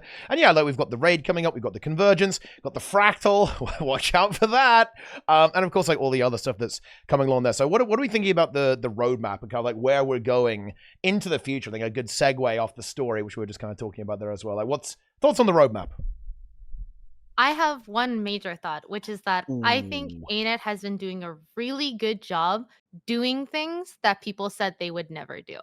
I think that's a big thing, right? It's like a lot of people are like, Wing 8 is never coming out. I don't believe it, right? It's like Yeah, I made a ArenaNet is mistake not with that one. yeah. Yeah. ArenaNet is not going to Slug. do regular balance patches, and then they did it. ArenaNet's never gonna add home instance or like player housing, and then they did it, right? I think they have a really good track record right now of like, there's a lot of things where people said that they're not doing and then they ended up doing it, which I think to me, even just like symbolically, right, is like really, really insane because I think it shows that they are being more brave, I guess, with like the direction that they're taking the game. And I think that's something that this game needs, right? It's like, I think it's like if you're stuck in that limbo, it's just not going to be good simply because it's not good. I don't know if that like makes sense, right? So it's like I like the fact that they are kind of committing to a vision of the game and then hopefully able to deliver on that. So I agree. I think that their goal with this new expansion cycle is very much to say the game isn't dead. You know, we're still trying to do new things. We're still trying to find innovation. Especially now that like there's all the Guild Wars 3 stuff going on. That I think they want to really clearly communicate that they're still focused on the game. They're still trying new things and what they want to keep the game fresh and so on. So yeah, I think that doing new stuff and you know trying to keep people guessing a little bit, or maybe not even keep people guessing, or like surprise people a bit, I think is important with their development strategy. And yeah, I also think the other thing they've been doing a really good job of is doing what they say they're going to do, right? Like one thing that Arena has always struggled with is actually trust. And I actually think Janthir Wilds is very important for this reason, because Soto was a bit shaky, but you've got to give them credit. They actually delivered on basically everything they said they were going to do, right? For better or for worse, they added a fractal with a challenge mode. They did balance patches every 3 months, right? They added the strikes and the strike CMs. They did world restructuring, right? They said what they were going to do, and then they did it, right? And they now have that opportunity to follow that through into Janthir Wilds, and now they have the ability to continue to build that trust with the player base that, you know, it got shattered over the years of, you know, years upon years of it's on the table, soon TM, and of course, like the legendary, we're internally restructuring to make our content, you know, production procedures a little bit faster, right? Like, yeah, over and over again, like people have heard enough of that. Like people want to see ArenaNet actually deliver.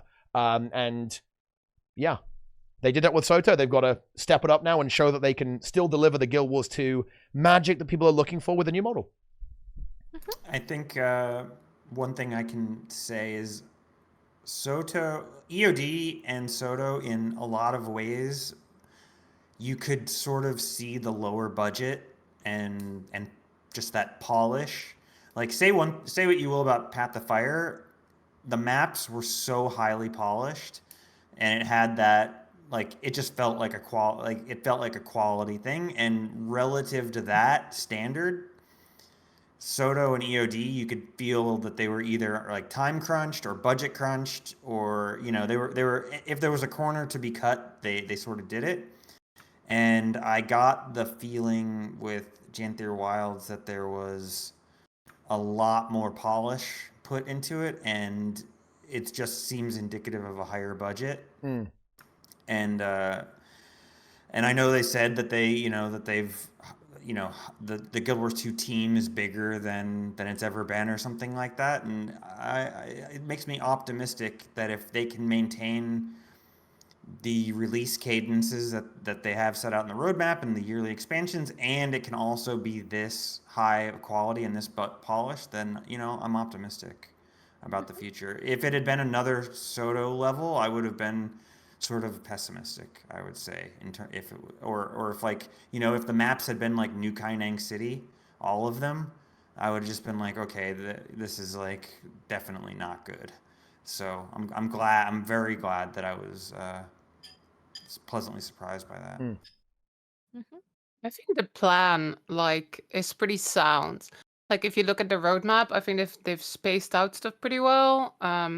I think it's smart that they're not gonna like do a Nios where they do the same map 3 times, kinda, right? Like the first patch is gonna be about the raid / convergence, then the second patch is gonna have its own map, and the third patch is gonna have its own map. These are gonna be smaller maps, right? But I do think it's smart to sort of split it in 2. So I think the plan generally is sound. Also, you have the fractal, you have relics coming in, you have a whole bunch of stuff coming out. It's just like, have they managed to figure out a way to produce quality patches?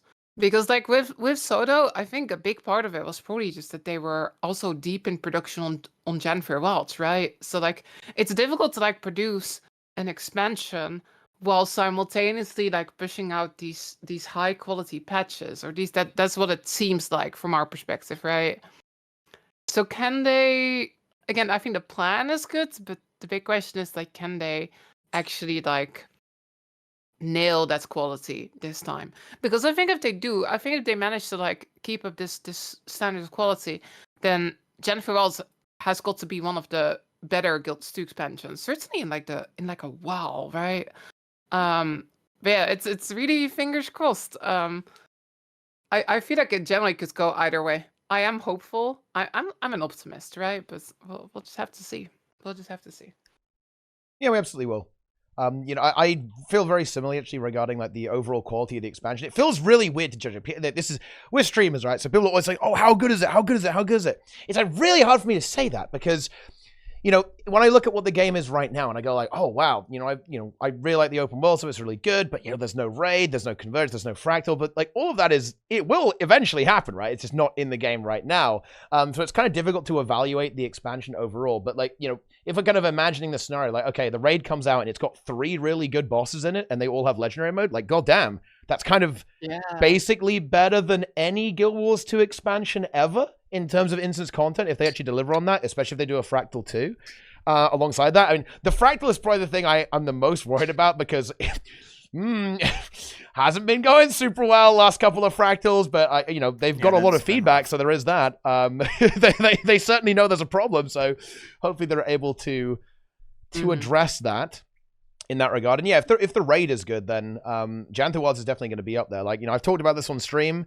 I think that Janthir Wilds has the potential to be an expansion on the same tier as End of Dragons, maybe even better than End of Dragons in its final form.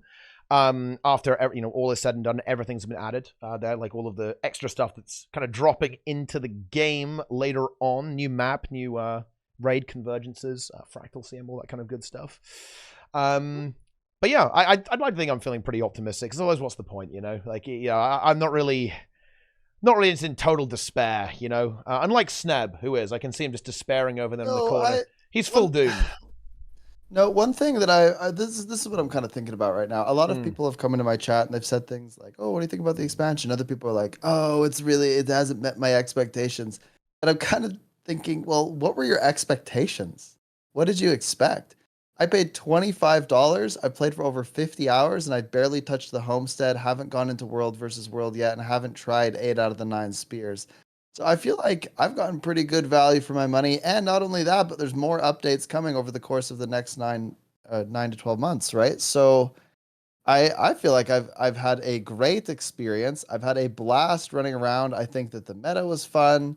I think that the maps are pretty good for what they are, and in fact, I think the first map is perhaps one of the best maps they've ever made. The side quests were enjoyable. All the achievements have been fun. There've been a few bumps along the road, but $25, like, holy, what incredible value, right? This is great. No sub fee either. I think a lot of games charge the $25 in addition to a monthly sub fee. I can't believe anyone would contest that this isn't worth the value, or that they're like really disappointed, or that their expectations are met. Like, what are you expecting? It costs $15 to go to a movie. The roadmap is very clear. And I don't blame people. Not everybody's as plugged in as us. Like, we know, like, we're ready for the roadmap. Like, we're like, oh, there's a roadmap coming on Tuesday. We're all like tuned in for it. It's like big news for us, right? Like, not everybody's that plugged in. So a lot of people, they have no idea what's coming in what patch. They only know what's coming. They only know what they experience when it hits. So yeah, maybe based on the fact that they're ignorant to the roadmap, they don't have realistic expectations. I could see that, but at the same time, the roadmap does exist, so that should have tempered, or that should have set your expectations for what you're getting in the patch. Yeah, it's also one thing if you jump in and you say, you know what, this content isn't really for me. I'd prefer the instance content. That's totally fine, but otherwise, I mean, look, I'm kind of an instance content kind of guy. I enjoy the raids and the strikes and those kinds of things.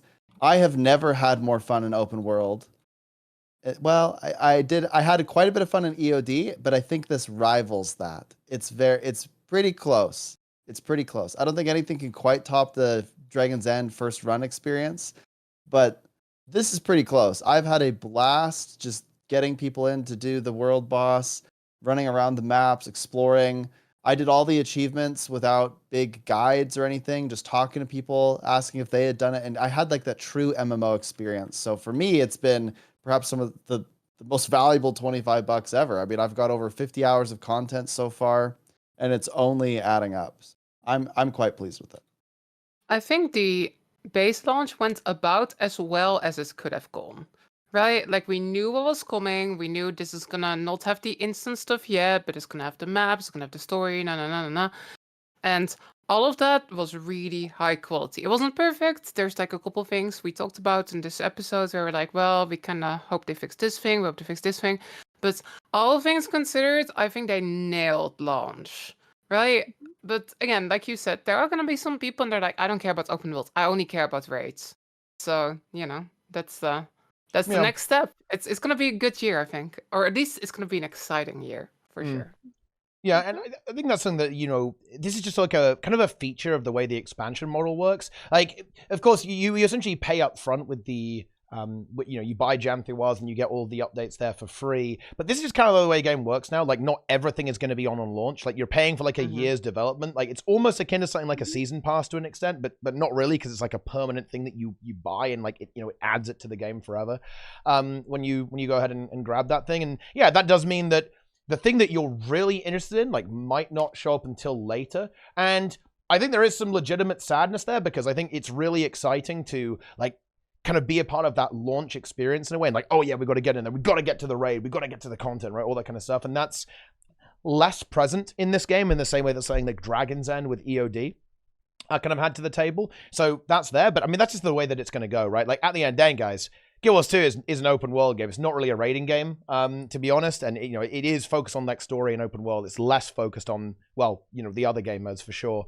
But hey, you know, we're getting a new PvP mode as well, and they're updating World vs. World. So there's some interesting stuff on the horizon there as well for other players. One. Yeah, that's another one where ArenaNet is doing something that people said they would never do. That I completely forgot about that. Yeah. New PvP mode. We're saving PvP.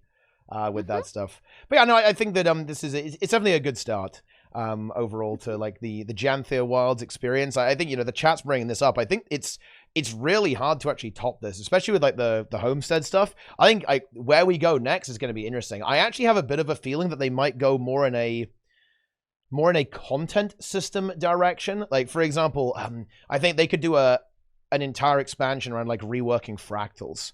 Right, like, oh yeah, like fractals, like a really big focus of it, and like they're adding tier 5 fractals, and you need the expansion for that. Like, you know, the big cope would be they would kind of do the same thing with some of the older like raid content, and like, yeah, we're gonna like this expansion, we're fixing everything wrong with raids. Like, oh yeah, this expansion, we're fixing everything wrong with this.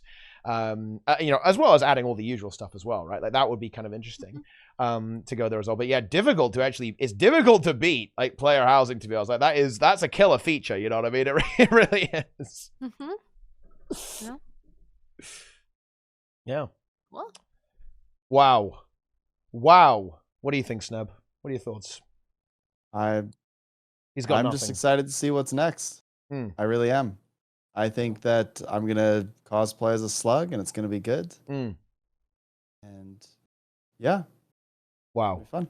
Slugging. It feels good that the optimism is kind of back, doesn't it?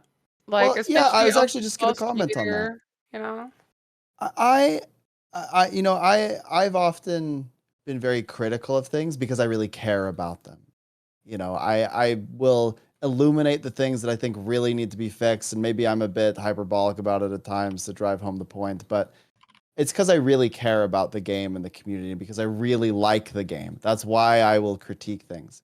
But I don't really have that much critique for Janthir Wilds. I've just had fun playing my video game with my friends. If I had to critique anything, I would say some of the influencer marketing was a bit weird, and the dialogue would be, you know, it was kind of a lot. But beyond that, I think I enjoyed the bears. I've done every event multiple times. I've done all the achievements, and I just wish there was more. Now I just crave more. I've been having a great time, and so I just have to give like a hats off, huge round of applause for ArenaNet. This was a great expansion so far, and I'm excited to see what comes next, because as somebody who enjoys raids, my hopes are now very high given the quality of this open world content. Let's go. Well said. Indeed, that's very well said by Sneb, actually. And yeah, I guess I think it's a pretty good point to kind of start to wrap things up actually a little bit. Oh, I've got to say something. I hate the communicator. I forgot to bring this up. The communicator sucks. Get rid of it or let me turn it off. Okay. Where did they all get them from? Thank God, at least Tiny's everybody not has talking one. to us. Yeah. It has got to go. Okay. Look. And I mean this in a serious way. I'm not doing the whole, oh, I don't like the NPCs talking to me. No. I'm just going throughout the world. enjoying the lowland shores, going around on my mount. You're listening to the fantastic music, by the way. We haven't brought that up. The music is fucking sick in this expansion. Yeah. Insanely good. It might be the best music they've done, actually. Overall, as like a complete package, absolutely insane. I just wish there was more of it. But I'm getting derailed. I'm re-railing. The communicator sucks. It pulls me out of the immersion. It de-immerses me. And even worse, it overloads me when I'm listening to like 17 NPCs screaming at me at the same time. And I've got this horribly distorted communicator. I wanted to listen to Greer the Blightbringer. What happened? What happened? Barb Vale just yelling at me through the communicator like, oh, what a great fight that was. No, I want to hear to Greer talking shit. Okay, that's what I want to hear when he like slithers off back into the bog. And now... Get rid of the communicator. Sucks. I had this moment where I was like doing the story and I was talking to an NPC, and then like the meta was going, so like the meta NPC started like talking through it, and I was like, oh no. And then at the same time, somebody in Twitch did like a bit TTS message at the same time, and I was just like sitting there like, what is happening? It's yeah. Is it just me, or like I don't like the sci-fi sort of stuff? Like I don't. I mean, it's a Guild Wars 2 at launch was a fantasy game, like very high fantasy, and like you had the Asura and they had technology, but it was like kind of clear that their technology was a little bit more magic than it was science. Yeah. But now it does sort of seem like it's like science fiction stuff bleeding in, where there's like laser rifles and communicators and stuff.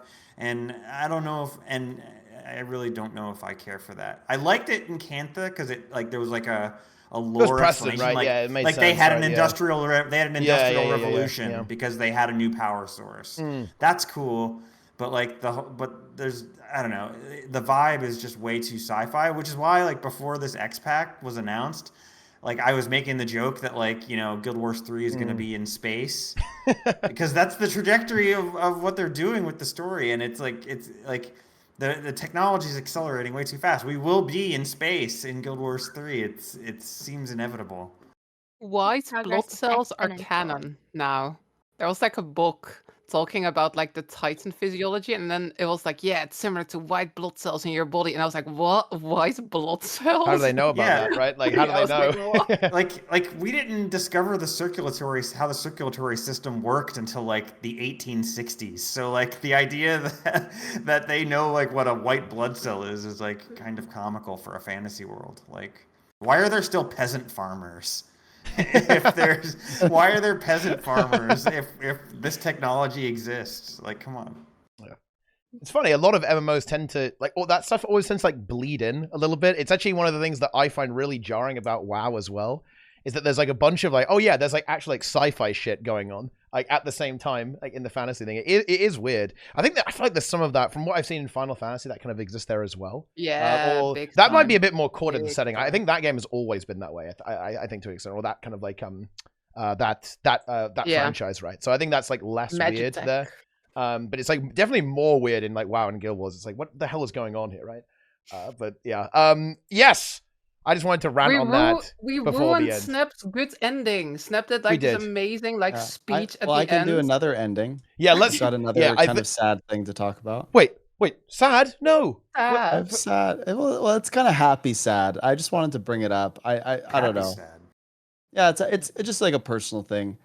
This might be my last tea time in a while. Oh no. And I just kind of have this this expansion just has brought me a lot of joy and has been very fun. And I've kind of view this as like one of the few times in the next couple of years where I'll get to just kind of total degen it and go really hard because I'm about to pursue my dream of getting a PhD and becoming a professor. So that's starting in 2 weeks. It's crazy how time has flown by. It feels like a year ago. I was just like this little dream that I hoped that I could achieve, and I somehow got in, and here we are. And so I've just been reflecting the last couple days as I've been enjoying the expansion, thinking, you know what? Like what a great blessing the Guild Wars 2 community has been to me, and how grateful I am for all the support I've received, and how, you know, this has been a great way to relieve stress after, you know, people like Teapot were helping me do math and supporting me and trying to figure out how I could do better on these tests that I had to take, these entry tests for the PhD program.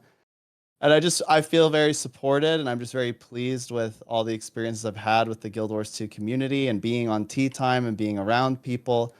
I just think you'll probably see a little bit less of me for a while as I adjust to sort of a new city, a new schedule, a new life, a dream to pursue. So I just wanted to also say thank you for allowing me to be on these all the time, and for all of you for being positive impacts in my life and supporting me and laughing with me and spreading joy to the Guild Wars 2 community. So big thank you. I can't believe you went into a PhD program to try to weasel out of the slug stream. Like that's a big, We caught you. like, man, Don't worry. that was a big Don't worry. commitment It will just to get happen. out of it. It will happen, but I refuse to do it until it actually releases because I don't want an alliance situation to happen, right? It's like, you go to an auditorium full of people and you go alliances and everyone cheers and then you get all excited about that, but then it never happens. So I would prefer to see Wing 8s before I slug stream. There you go. Okay, and wow, I mean, look, that's some serious.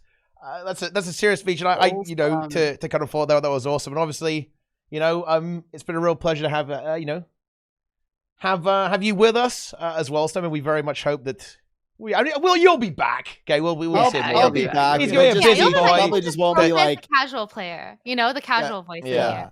It just won't be like Sneb TeaTime at like 2 a.m. the day. Yes, like that. You're like, It'll have to be really concentrated and specific. Have to be more organized, I guess, in that regard. But anyway, yes.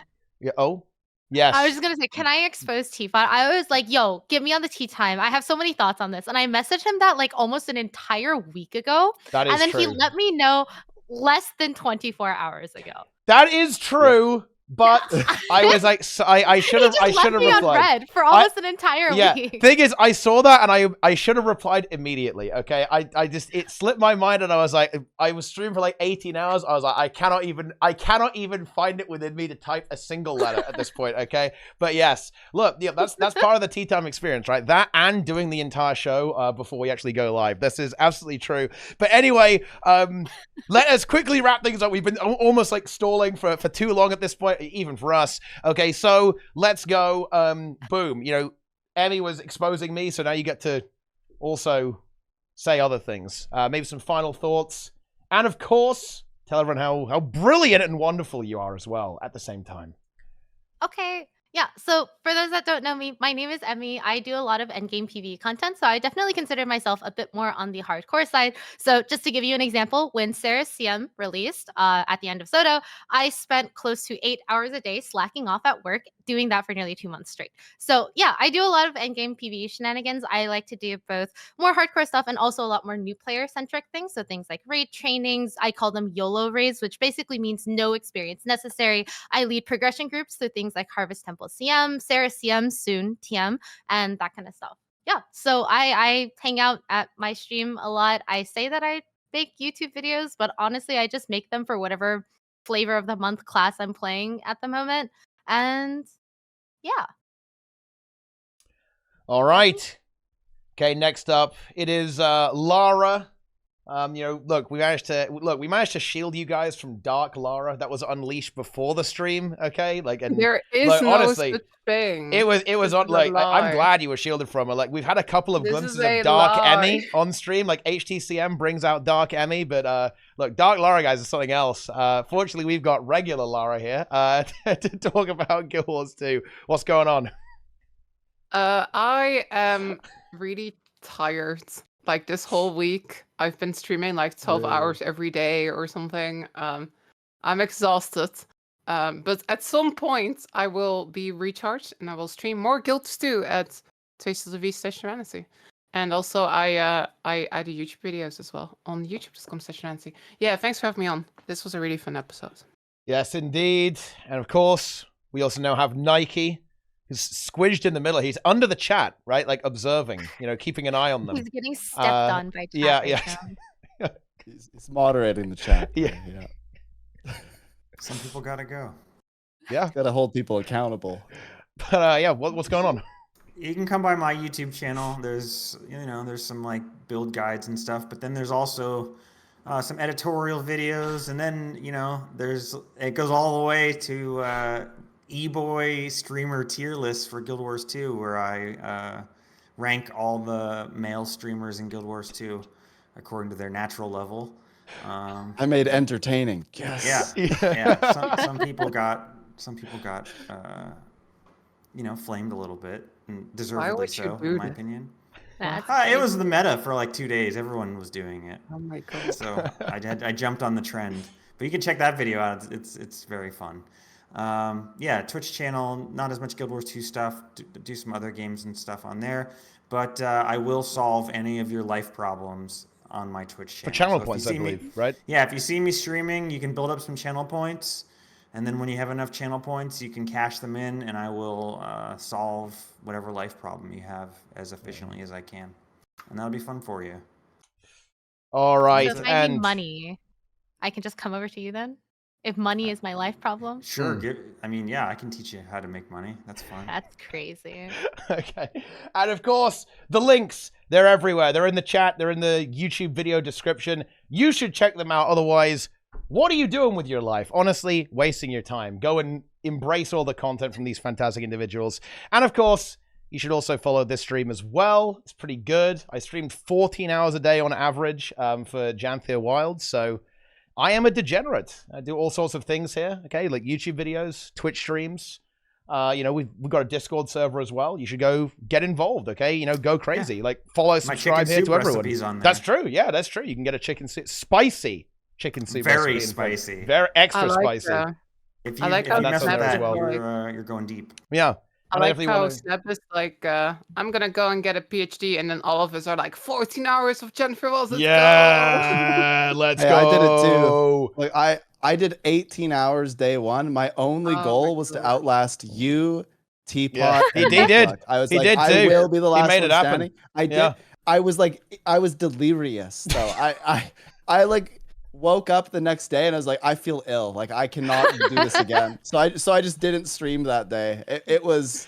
Yeah, I don't know how you all do it. We have It's got crazy. it. We have got to step it up, though, man. Like Vivaluve, yeah, he did 42 hours straight on the War Within in WoW. Like that's crazy. Honestly, he makes me feel old. Like he is actually a child boy. He's like 3 years old. Like it's Do crazy. not try this at home. That's Yeah. dangerous. That's like actually dangerous. Do not do that.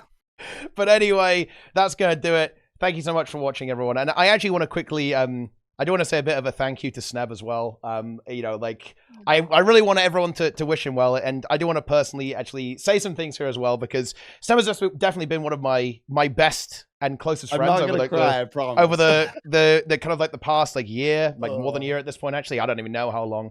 And like he's helped me with so many things, like coming on the show, like chatting, like been doing content, like organizing events, and so much of this stuff actually would have been so much harder, if not impossible, without like Sneb really putting in a lot of work actually into the Guild Wars 2 community. And I want to say it was an absolute pleasure. Okay, it was an absolute pleasure up at 4 a.m. doing maths. Okay, it was a lot of fun. It was some good content.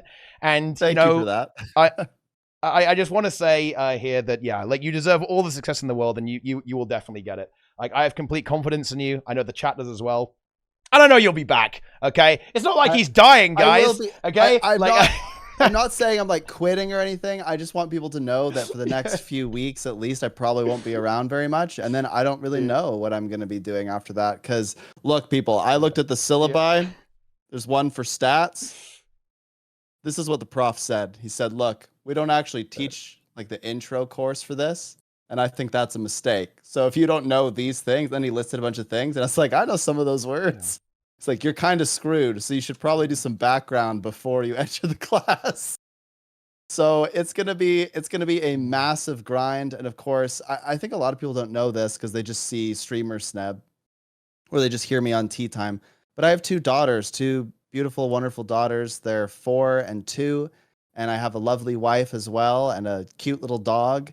You probably saw make an appearance here. And I have to make sure that while I'm balancing all this insanity, trying to get a PhD, that I also attend to their needs and take care of them. So there's going to be a lot of juggling. And I'm also still teaching. I'm going to be teaching 1 class. And I'm hoping that I can eventually stream 1, maybe 2 days a week every once in a while, but I don't know what it's going to look like. It might be one of those, like, I just stream whenever I'm feeling like I've got some time, make a YouTube video here and there, and then when December hits and finals are done, I degen it for a week and then do it all again, right? I don't know. So I just want people to know that I'm not abandoning you. I'm just going to do something that I'm super passionate about. And it's the reason I'm doing a PhD is I feel really inspired to do research on influencers and influencer marketing, gambling endorsements, and finding out how we can make the world a safer, better place. In the world of advertising. So that's my dream. You got this. You got this, my friend. You absolutely do. And with that, I think that is a very wholesome place to wrap things up. Thank you very much to all of our wonderful hosts here. They are awesome. What a great episode here. A bumper episode of Tea Time to start off Janthir Wilds. We'll, of course, be back in the future. Let us know what you think. Leave your comments, subscribe, like the video, follow everyone here, hand over all your money to everyone at the same time, buy 15 copies of the game using everyone's referral link with the Ultimate Edition, and we'll see you next time, gamers. Take it easy, my friends. We're out of here.